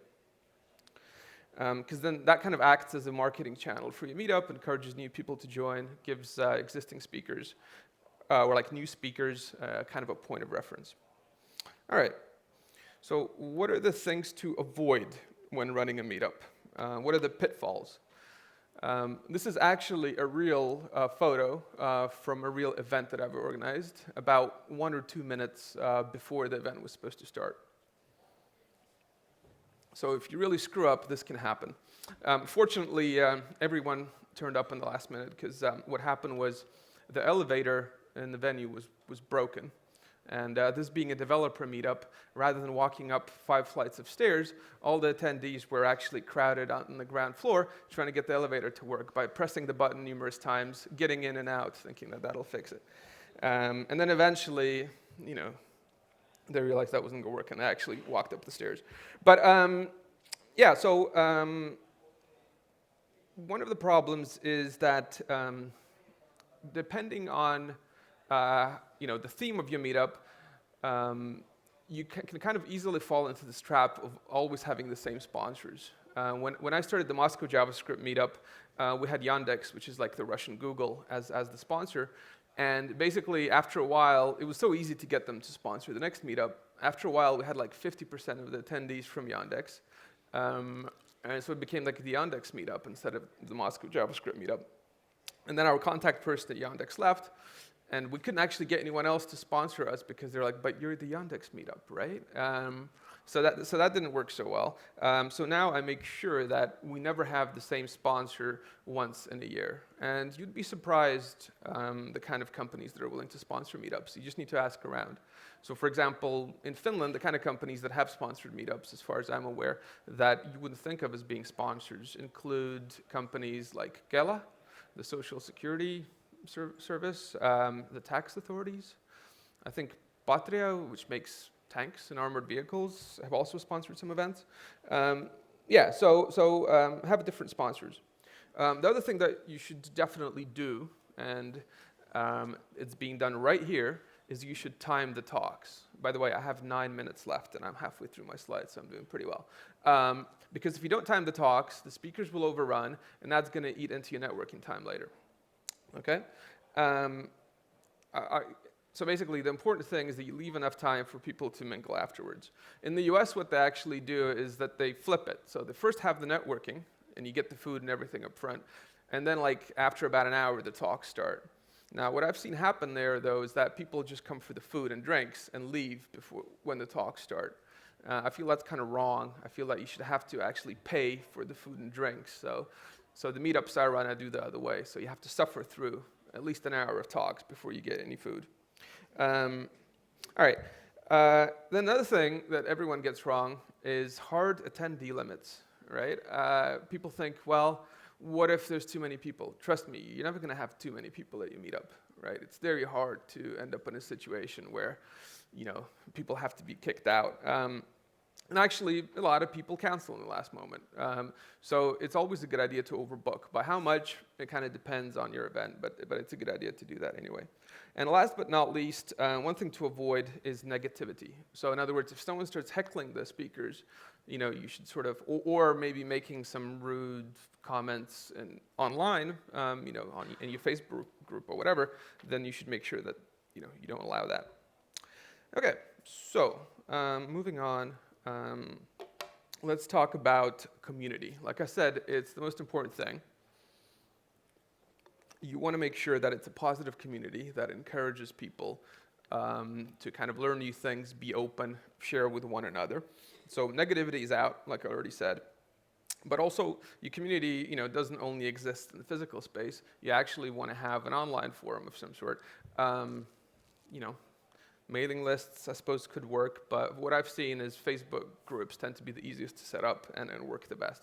The only thing is you have to keep the spammers out. You'd be surprised at how many people from India and Nigeria are interested in learning about JavaScript in Helsinki. So make sure you have the settings right. Then, I kind of already mentioned it, but encourage people to interact. You'd think that if you leave time, provide alcohol to people, get them a little bit tipsy, that they'll start talking to one another. But there's this natural tendency for people to gravitate towards people they already know. So you as the organizer and your co-organizers should actually encourage people to meet new people, right? And a good way to do it is you talk to someone, you find out about what they're working on, and then you try and connect them with someone else who's interested in the same topic. That's a great way to to make new introductions.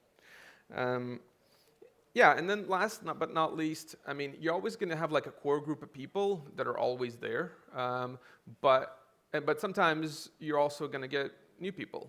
And sometimes you're going to get quite a lot of new people.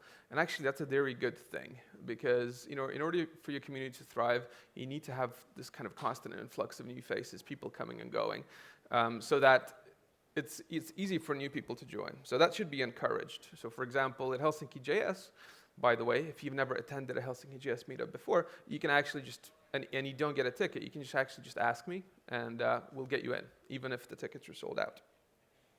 Okay. Then, I kind of prepared a checklist of things you should do if you want to get a meetup going. By the way, does anyone here want to start a meetup now? Anyone? No, all right, a couple of people, good. Come chat to me afterwards. Or just follow this checklist. I'm not going to go through it because I don't like reading slides, but basically these are the steps that you should go through, right? So it really is that simple, and the key really is to just keep doing it. Keep doing it at least once a month, or maybe every couple of months at most, but just have regular events. And it's going to take a while, like 6 months or so, before you start feeling that the event is kind of, running itself, but you'll get there. Basically, if you take this a step further and you sort of do it long enough, then the events, practically run themselves. And the key to having events run themselves is to really minimize the amount of effort required, right? That's what I've done. Not everyone does that, but then the people that don't minimize the amount of effort required tend to burn out. So for example, Moscow JS, after I moved to Finland and stopped running that, has gone through something like 5 different organizers, and no one lasted more than about a year. And the events really are good. They do a better job than what we're doing here, but it's a lot of effort. Each meetup is like a mini conference. They actually vet the speakers. They also run a podcast. They record all the talks. There's just a ton of effort that goes into putting those events. My approach has been completely the opposite.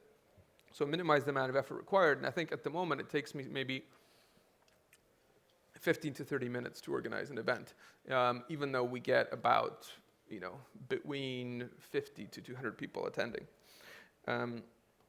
And the key to realize is what I said earlier, which is that organizing meetups, it's not a sprint, it's a marathon. So you have to have the energy to keep doing it for quite a while to come, right?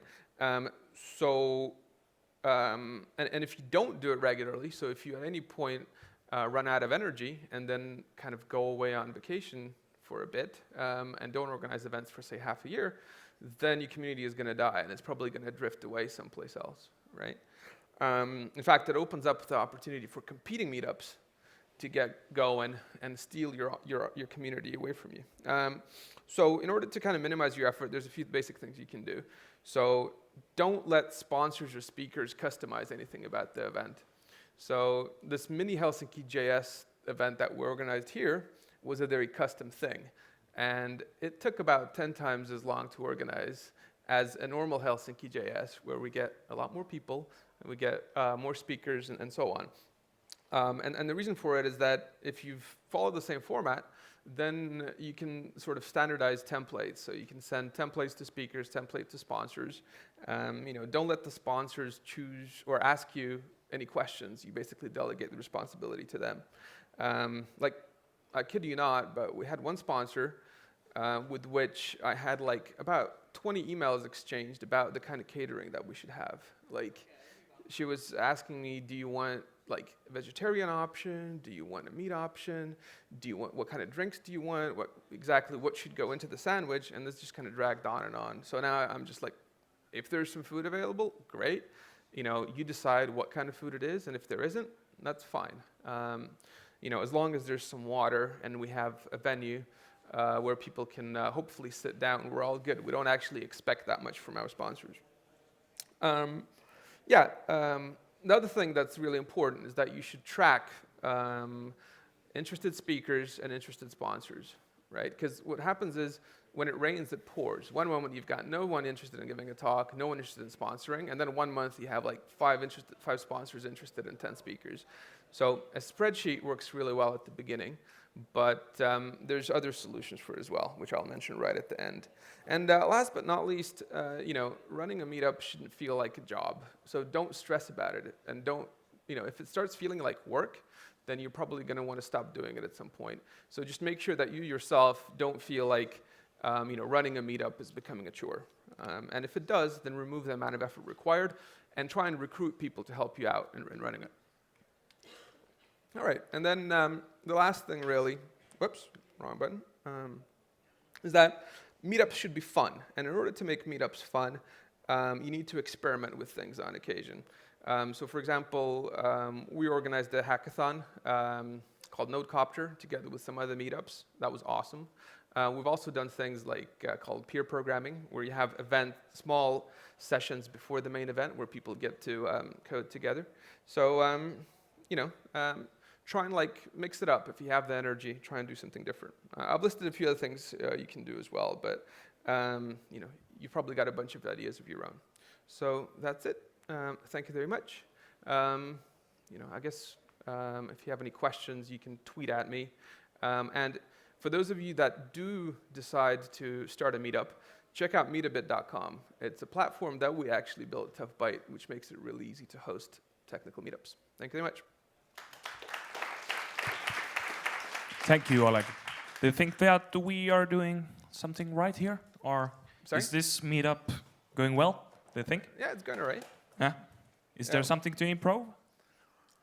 Well, there's always things you can improve, right? But Where is the alcohol? Right? well, no, I think it's really good. I think you guys have done a great job. I'm looking Okay. forward to seeing the archive of the talks. Yeah. Go and take a look on the venue. Hey, All right, thanks, give everyone. a round of applause to Oleg. Cool. Okay. Next up, we have very experienced iOS developer. Maybe some of you think he's the best in Finland, actually. He has developed this app called Rescue. Do you know what Rescue is? Few of you know? Yeah? There's some rescuers. So Rescue is this app where you can actually buy leftover food from restaurants at a discount. So I'm a bit user of it. I like the idea very much. But today we will be probably talking more on the technical side on how he develops and things like that. So please welcome Janne Käki from Rescue.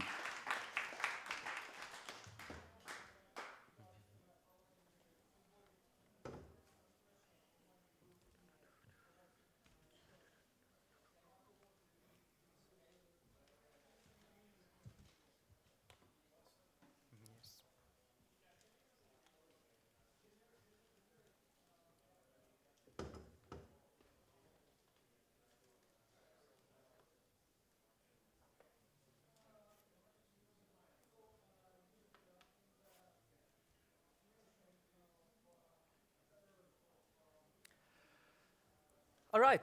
Hey, everyone. My name is Janne. And what I do is develop native iPhone apps. Been doing that for roughly 7 years now. And I do quite a bit of things. I'm a co-founder at this Rescue Club. I'm also a co-founder at this company called KnowMe. And then I do all kinds of freelance iOS consulting and occasional teaching and stuff. But you're probably the biggest audience I've ever spoken to, so this is terrifying. But let's get started. We have a lot of stuff to cover. So this thing happened a short time ago, like 1986. Many other disasters happened, like Chernobyl and release of Top Gun, but like this space shuttle, the first one of them that exploded. And why that happened? It was an information visualization disaster, among other things. How many of you have seen this picture before? This was what NASA actually used to make their decision, should they launch this shuttle on a January morning. This shows the historical launches of 24 different rockets, and or 24 different times when they went up there. I guess at that point they were there for different rockets because Elon Musk hadn't invented anything yet. So, but anyway, so up there, pretty cryptic, is the Fahrenheit temperature of the launch, and the kind of dirt that you see on the rockets occasionally is damage that happened to those kind of very vital rubber rings that are there connecting those different segments. And the shuttle is wondering, 26 degrees Fahrenheit, that's pretty cold, I can tell you. So should it go? And they decided to go with it, and you know what happened. Edward Tufte, who is sort of this grand old man of information design science, so he showed how they should have approached this problem. In this picture, very same information, but here you can see that when the temperature gets colder, damage actually goes up pretty drastically, and this was a temperature where they actually did the launch. So information disaster above all. Well, another example. So when I was a kid, I roughly can remember that disaster. So when I was a kid, we barely had electricity. So what we kind of did for fun was this kind of games with my friends that, okay, we have these numbers. All toys what we had were numbers. So in turns, we pick one of those 9 numbers from 1 till 9. And whoever first gets a combination of 3 so that they get 15 is the winner. So okay, me and my friends started playing. I pick a 5. My friend picks a 9. Because, of course, he takes a big land grab of, like, biggest number he can get. I take a 2. My friend is not a stupid person, so he kind of thinks, okay, he has 7, so he cannot get 8, so I get the 8. But at this point, who do you think is winning? This is sort of a complex cognitive task. You have to think about a lot of things, keep very many abstractions in your mind. Actually, there's a lot better representation for this problem also. It's this. Very same thing, but here it's visually obvious who is leading. Okay, he could block me, I cannot win on the next round, but maybe on the next, after that, who knows? So solving a problem means defining the right representation, making the solution transparent. And Richard Wurman, he founded, among other things, this random meetup called TED. So you might have heard of that. He has this idea that there are this metaphor of 5 hat racks, 5 different ways of organizing information along different priorities. So first, of course, alphabetical, and what I use here as example are some pretty tall buildings. So, of course, they have names, so you can sort them according to that, and in some context, that is the meaningful way to kind of quickly, for instance, find what you're looking for, but of course, you can also, secondly, use a categorization. Some of them are towers, some of them are non-towers. They have some utility beyond being high, I guess. You can also kind of order them by time. In this case, when they were constructed. Other continuums exist also. In this case, it's very meaningful how tall they actually are, because that's why they are famous. But the fifth, and in many cases, in a mobile context of use, maybe the most important one, of course, is location, where they are located. Here you see that they're distributed along many kind of different pieces of land across the globe. And from my perspective, I'm using Apple as this lens to look at this location and map problems here, because that's what I know the best. But when I decided, okay, iOS apps are maybe what I want to do when I grow up, so this is the first app I ever did. So you can see public transit stations on the map. You can see what's going on next. And then you can zoom out a little bit and you see more and more of them. And you have this kind of 2 ways, a list and a map. So here again, many hat racks in use.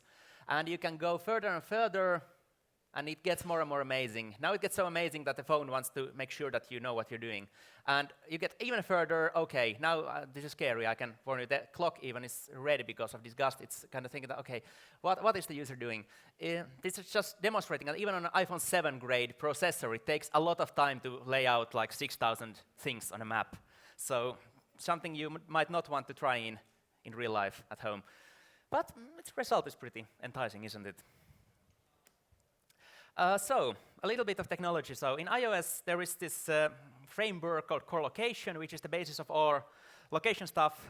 And what it consists of is the central component is called location manager. In iOS, we have this funny habit of prefixing everything with 2 letters, because back in the day, we didn't have namespaces. We just imported stuff, and that's it. So, everything needed a prefix, and it still does. But this location manager and a delegate, it's a funny word, but it's very central to iOS kind of philosophy implementing delegates to create anything amazing. But around that center, of course, we have data types, we have location objects which kind of encapsulate all the interesting thing about, for instance, your user's location. Then we have different tools for like geocoding, like figuring out addresses or coordinates from addresses or so on. Geofences and iBeacons are pretty nice technologies for implementing very hyperlocal services, for instance, for city dwellers, like when they walk past something interesting. And if you know this Moves app, which was pretty nice, it still is pretty nice, but it's kind of, Apple provides technology to do what they did, so kind of tracking users' visits as well. But of course, all this stuff relies on some pretty hardcore technologies. You have GPS based on satellites. Of course, it's very accurate, the accuracy of few meters at least, but it's very power hungry in terms of a mobile device cannot do that the whole day.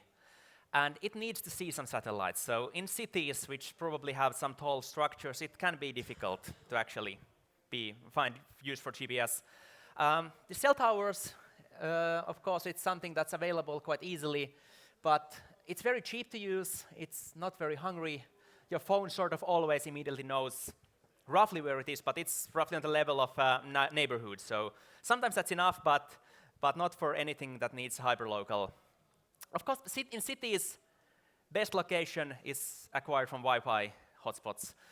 But that actually requires, of course, that the user has Wi-Fi enabled. And for some reasons, people don't have it usually, and then they wonder why their location is a few blocks away. Well, that's the reason. On iOS, for instance, you don't choose as a developer between those different sources of location. You just kind of tell what you want to know and how accurately you need to know it, and then the system chooses the right tools for that. But there is just an example what kind of requests you can make to this location manager to update the user's location or just significant location changes or something. You can track regions and beacons and everything exciting. Here's a quick cross-section of this location data type. Most importantly, of course, it's eaten a coordinate, which is a wrapper around just 2 degree values, which are kind of decimal numbers.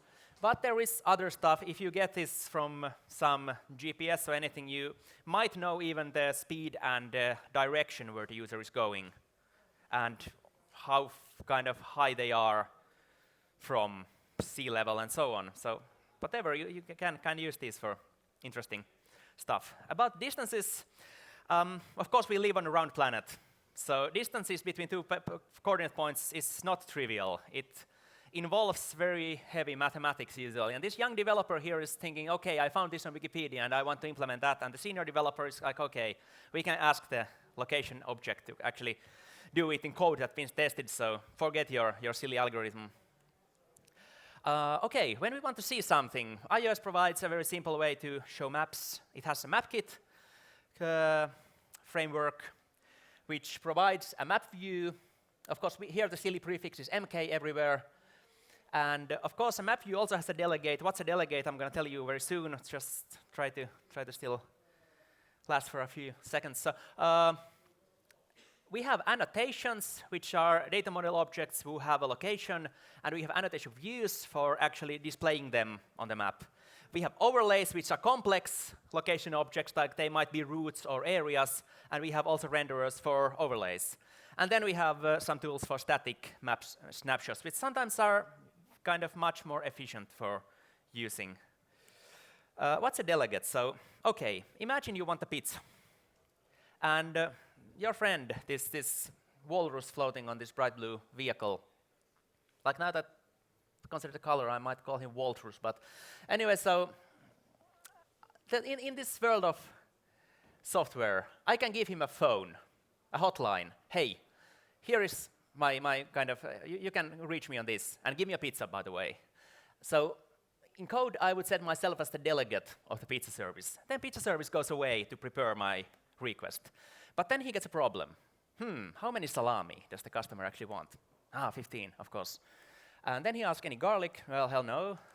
And then he gives some nice status information. Okay, the pizza going into oven, please prepare. It will be there soon. And then he sends it with this very kind of scientific technology of streaming it through the hotline, and then I get my pizza. So this is basically a silly example of what the delegate is. It's kind of an interface, or in iOS parlance, it's a protocol, and it defines some methods or functions, and this system-provided service will use those functions that I implement in my code to ask for missing information or to let me know about interesting stuff like, okay, my pizza is actually here, it's ready. And now replace the walkthroughs with a map view or a location manager, and you kind of get the idea. That's how I get interesting updates about what's happening to the map or what's happening to the user location. So here I would have my annotation, a random kind of a building data object, and at least I need a coordinate. If I want to provide a title and subtitle, then the annotation can tell on the map nicely who it is. But this annotation, which is kind of a basic data model object, implementing this MK annotation interface. So I add it on my map view, and then my map view doesn't know how exactly I want it represented, but it asks the delegate, hey, give me a view for this annotation. And the delegate gives back an annotation view like this very fancy needle pin. And now the map view knows what to put on the map. And here, unfortunately, the first attempt goes straight into the sea, not on the island where my nice building is supposed to be located, because as a default, when I set a custom image, it will center it on the coordinate. But of course, that's not what we want. So in this case, I need to figure out what's the dimensions. And I need to offset it minus 14 points roughly to the right, because I kind of move the pin a bit left, a bit upwards. So that's why the minus sign is. But that's how I actually make my custom graphic always be on the right spot. Just an example that Uber apparently employs some amphibian U-boats in Helsinki also, because I once saw this, that okay, this island there, Uber is happy to promise that it will be there in 80 minutes. So just to remind you that reverse geocoding or whatever, like looking up addresses and coordinates, it sometimes gives very fuzzy results, and then you kind of might end up in this. I still regret that I didn't order this car there and see how it would swim. Just a little bit of fuzzy detail, how the map defines which area it will look. So of course we have this coordinate region data type, which will wrapper around a center coordinate and a coordinate span. And a coordinate span tells how much latitude, how much longitude the span covers. And I can set a new region and animate a change, so we see a nice flyover effect. About conversion between latitude or longitude degrees and real-life human-readable, like meters or kilometers. So longitude degrees, it's a bit fuzzy because you realize that one longitude degree close to the north or south pole is a completely different thing than close to the equator. But latitude is funny because every latitude is equally long. So this is kind of hard truth is that it's roughly 111 kilometers. So you can just convert your latitude delta into meters. And then you know like how many kilometers your map is showing in latitude, like this north and south span. Well, how to create a bit of magic? So iOS has this nice array of tools called gesture recognizers. So you can track taps and pans and swipes and whatever, pinches, two-finger rotations, and kind of get very rapid callbacks for that. And another tool that is very nice to use is this kind of vector or matrix transformations, so that you can, for instance, rotate or scale, like make bigger, smaller, distorted the kind of aspect ratio to some object, so that you can actually make all kinds of funny visual effects by very little code. And here is a practical example.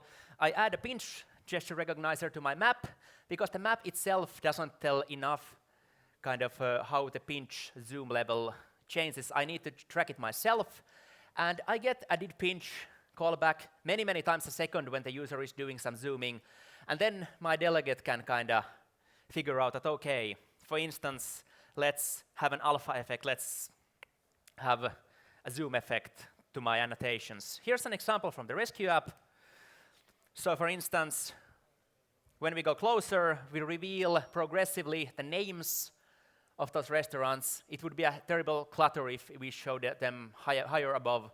And then when we get even closer, we see some random noise on the map, which turns out to be some weird monsters. We call them Rescuemon. You might see them if you're lucky. We have Beefasaur, and we have Zalat, and obviously, of course, Pikachu, and then you can try to capture them if you're close enough. But not from here. About clustering, just a brief ideas. So of course, with a lot of clutter, it sometimes helps to represent multiple elements close by with just one element. And this naive clustering, which often works quite well, is just that roughly divide the map into some coordinate squares, and whatever is in that square goes into one cluster. And those clusters, it's not a good idea to place the clusters at the center of the square. It's a better idea to always place them at the average center of the annotations, because here's an old app that I made long ago, so it becomes this uncanny valley-ish kind of robotic grid if you use the square centers. Just if you use the cluster, kind of the annotation average location, it becomes much more natural along like normal roads. On iOS, there are practically at least 3 nice native SDKs for creating maps. There's the Apple Map Kit that I presented a moment ago. There's Google Maps, and there's Mapbox. And all of them kind of very much rely on similar metaphors that I just presented. There are some nuanced differences, but they are all pretty nice to develop against. And of course, the Apple one is free. Google one is, and also Mapbox one, they are free in the beginning, but Mapbox in particular can be quite expensive if you have significant traction and significant data usage. But also Mapbox provides you a lot of flexibility, creating your own CSS, like very complex logic of what kind of your map should look like. For instance, is it kind of this kind of very, very light gray, or is it something very Mordorish? Also, Google Maps supports some quite nice, simple customization of colors and visibility of elements. Apple Maps isn't quite there yet, so you need to sort of live with this default appearance. Well, I just finally wanted to show one simple map app.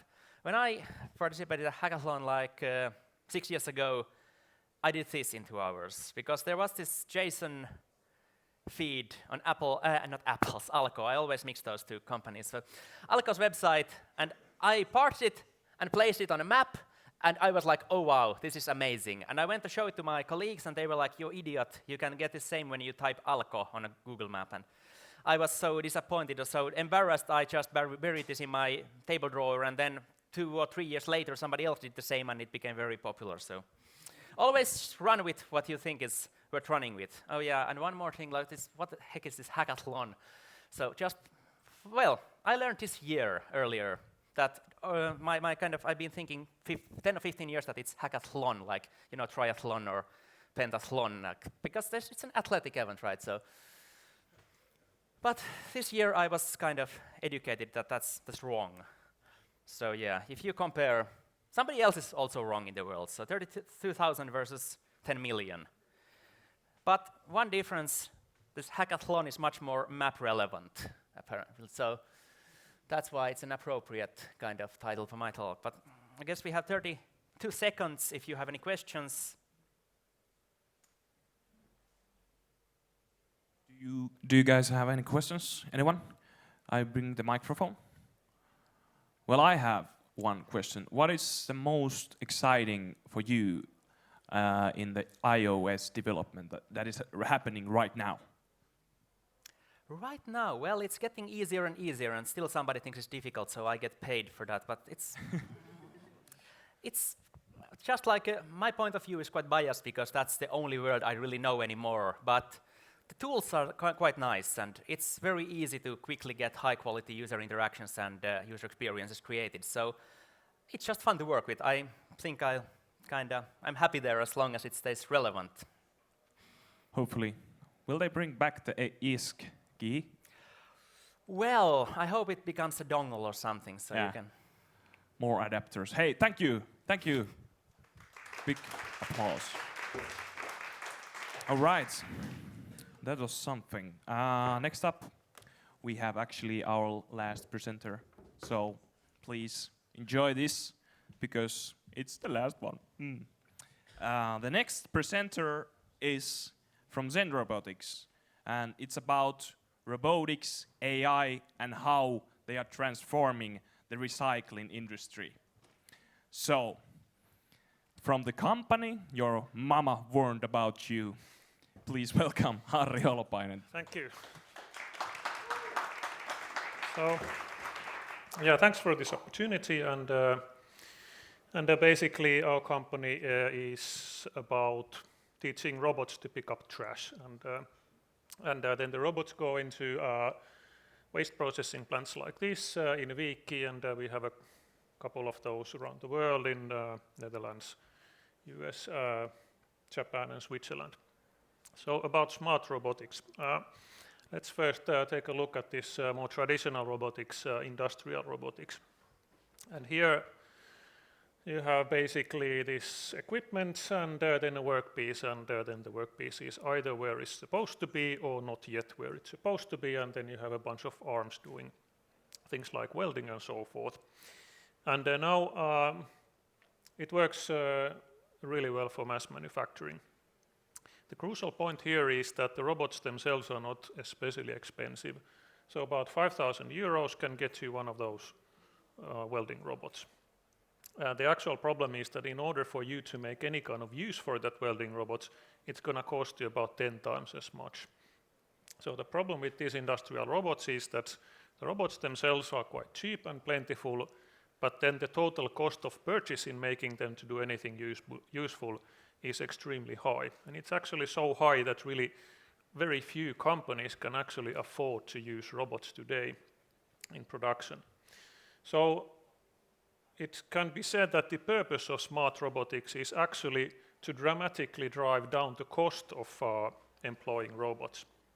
So let's look at some smart robotics developments. This guy, I'm sure you know, he's Atlas from Boston Dynamics, and he's, I don't know whether it's a he or she, he's mainly used for academic and other research purposes. There have also been discussions about military applications, and I can certainly see how this guy would be an excellent peacekeeper, because if this guy just kicks in the door and walks in, then the first thing that I'm going to do personally is to find a window up in there and dive through and be really peaceful and quiet.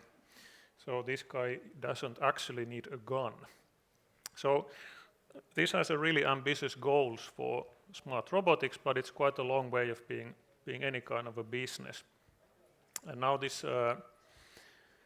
business part is really crucial here, because smart robotics and AI for a very long time, they have been a fantastically exciting and promising and fulfilling hobby for a lot of people. And now, in contrast, whenever new technology actually becomes a business, that's when things really start happening. And when new technologies become involved in consumer businesses, then things really start happening quickly. So here's another example. I'm sure you already know this guy and his cousin who mows the lawns, and this definitely is a business. So someone has made quite a lot of money out of this. The slight problem is that this guy is not necessarily that smart. So if you have pets at your house that are not like entirely house trained, then chances are that you quickly find out exactly how smart this cleaning robot is. So here's a third example. This is a waste sorting robot, and it weighs a ton. I mean literally, and it can lift and throw object up to 40 kilos, and it costs about €500,000 a piece.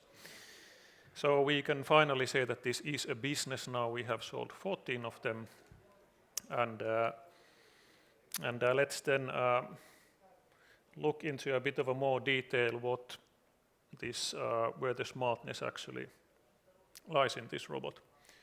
So the first thing that we realized that there's quite an immense parameter space that this robot needs to somehow navigate in, and there's quite a lot of different ways that this robot sees the work area, and of course we only ever encounter a teeny tiny portion of these combinations, but then even that teeny tiny portion is still, it's depressingly huge. So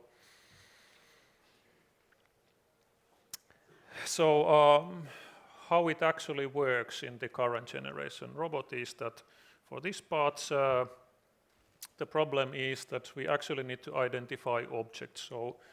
So here's, for example, a piece of plank, and it has a nail sticking on the end. So we need to understand that it's actually a piece of plank with a nail on it. And we are not really detecting materials or molecules or elements. We need to figure out objects. And how we do it is that basically the operator shows samples of materials, and then the machine learns to generalize, and the rocket science bit in here is actually making it all work for this particular use case, which is identifying waste in a waste processing plant. A very typical use case for our customers is that they want to have separate two different kinds of wood. This really nice and clean wood with no paint and no stuff, and then put that into one bin, and then have this nasty soiled and dirty and painted wood on another pile. One of these piles goes to chipboard manufacturing, and it then sort of magically reappears as some sort of a phoenix bird as your IKEA furniture. And then the other pile goes to the incinerator. So you can guess whether it's the nice clean wood or the not nice clean wood that comes back as IKEA furniture. Hint, the clean wood is burned. So second major challenge is to figure out where we should be grabbing from, so that the object, and hopefully only that object, and in case of that there's actually two nice planks side by side, then both those objects are lifted. And here we applied reinforcement learning. I think probably the first time that reinforcement learning was actually utilized in commercial industrial application. So we trained this thing to grab stuff from a belt about 2 years ago, and it's still going strong. So that worked quite nicely. Then the last problem here is figuring out how to move the arm, and here we use the good old if, then, and else kind of programming. So we just simply tell all the access to basically coordinate where they should be going, and it works kind of nicely. There's an interesting reason why this particular problem is easy to solve with this kind of model, and it's simply that humans are very good at figuring out movement. So my arm has about 27 degrees of freedom, so whenever I do this, my brain has absolutely no problem in figuring out a 27-dimensional continuous linear curve. And it's very easy for humans to understand how this thing should move. So then try seeing 10 times the amount of colors, and then you'll figure out that that's going to be a lot harder than this. So we then conclude that the technical problem with smart robotics is pretty much only the problem of dealing with the computational complexity. You can deal it in two ways. You can circumvent it, or you can solve it.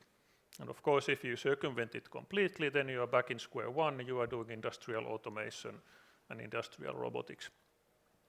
So then the interesting bit is then actually how do you go on then solving it rather than just circumvent it. And it's then done quite sort of like this. So you create a robot that is able to learn. It's on its own. And what technically is being done in here, that the explicit complexity in the programming code, and especially in the parameters of that code, is converted into implicit complexity in the neural network parameters. So in practice then you would do something like this. So first of all you'll create a brain, and you create the brain by applying consumer technology. And the reason why you use that is that there's billions and billions of dollars being invested into faster computing and nicer deep learning libraries, and it's all there out there available, and you just grab it and put it together and solve a practical problem. Then you figure out some way for the system to figure out the workpiece, so it needs to recognize the ball, and it also needs to have some idea of whether fiddling with the object was a success or not. And then you'll just learn the movement. And this is what we are currently doing in our underground secret robotics research laboratory, which is a thing we actually have. It's a pretty fantastic thing to have, come to think of it. And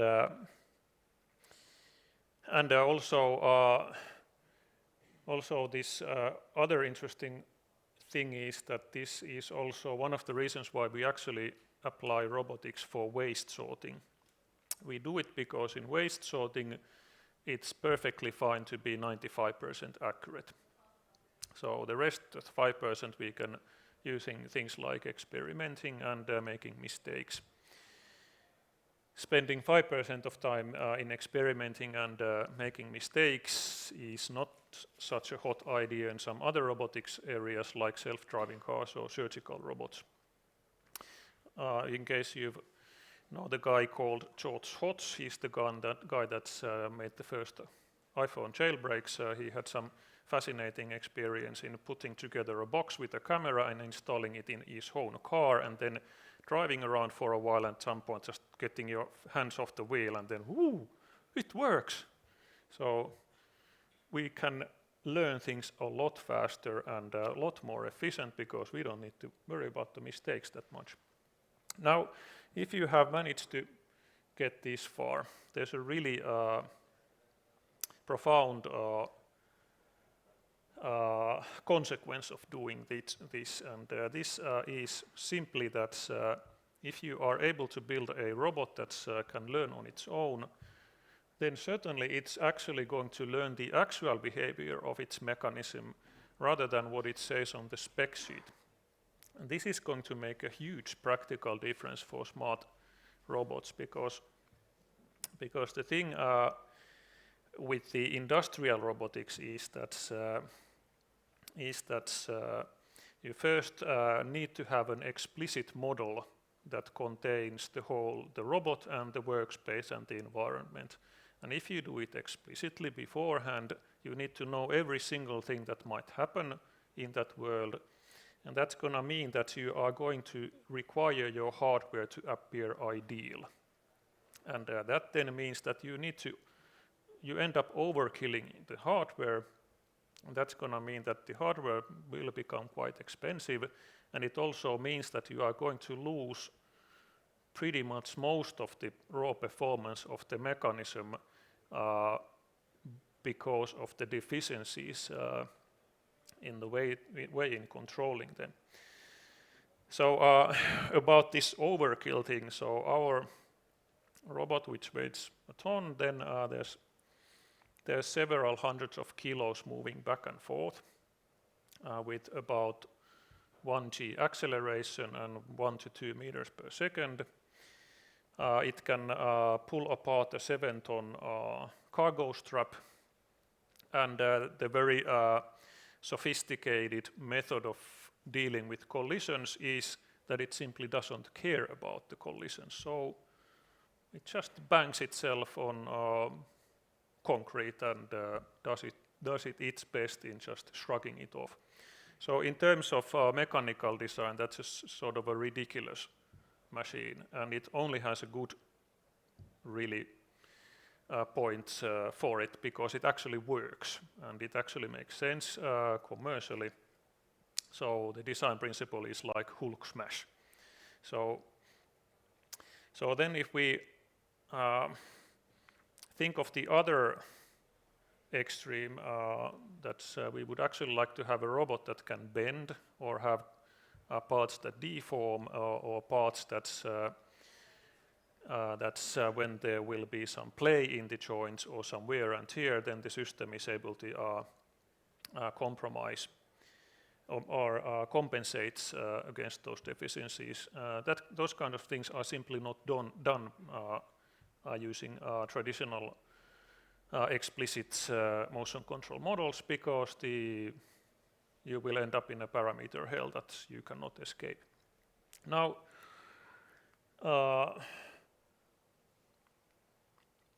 regarding the possibilities of robots that actually learn to use the mechanism as they work, try picturing a robot that can manipulate object using a 5-meter long whip, for example.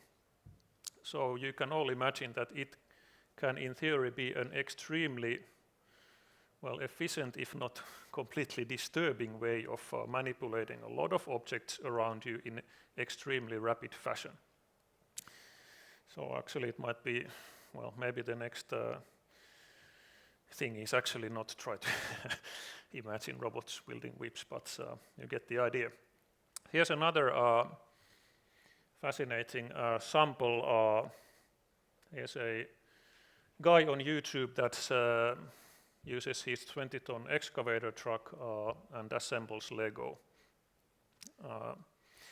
I have no idea why, but it's really fascinating to see this, and the reason is that mechanically this huge thing is accurate enough to build stuff from Legos, and then the hardware is there. So the only thing what is missing is actually a smarter controlling software, and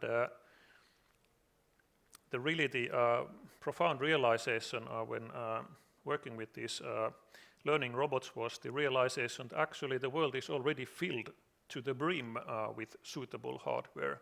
And it's not just the hardware, not just the component, but the world is already filled with people who can design and manufacture and service these parts.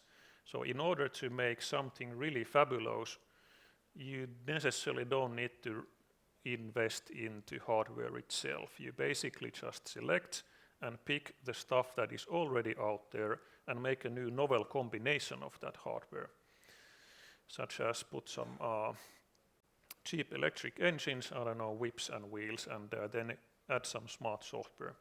So here the true breakdown for the smart robotics will be that unlike industrial robotics, smart robotics will over time be another software-defined platform, and that's going to make the development a couple of orders of magnitude faster than whatever happens in industrial robotics.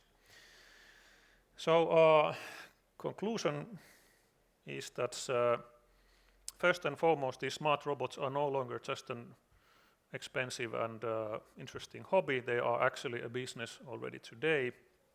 The opportunity is growing.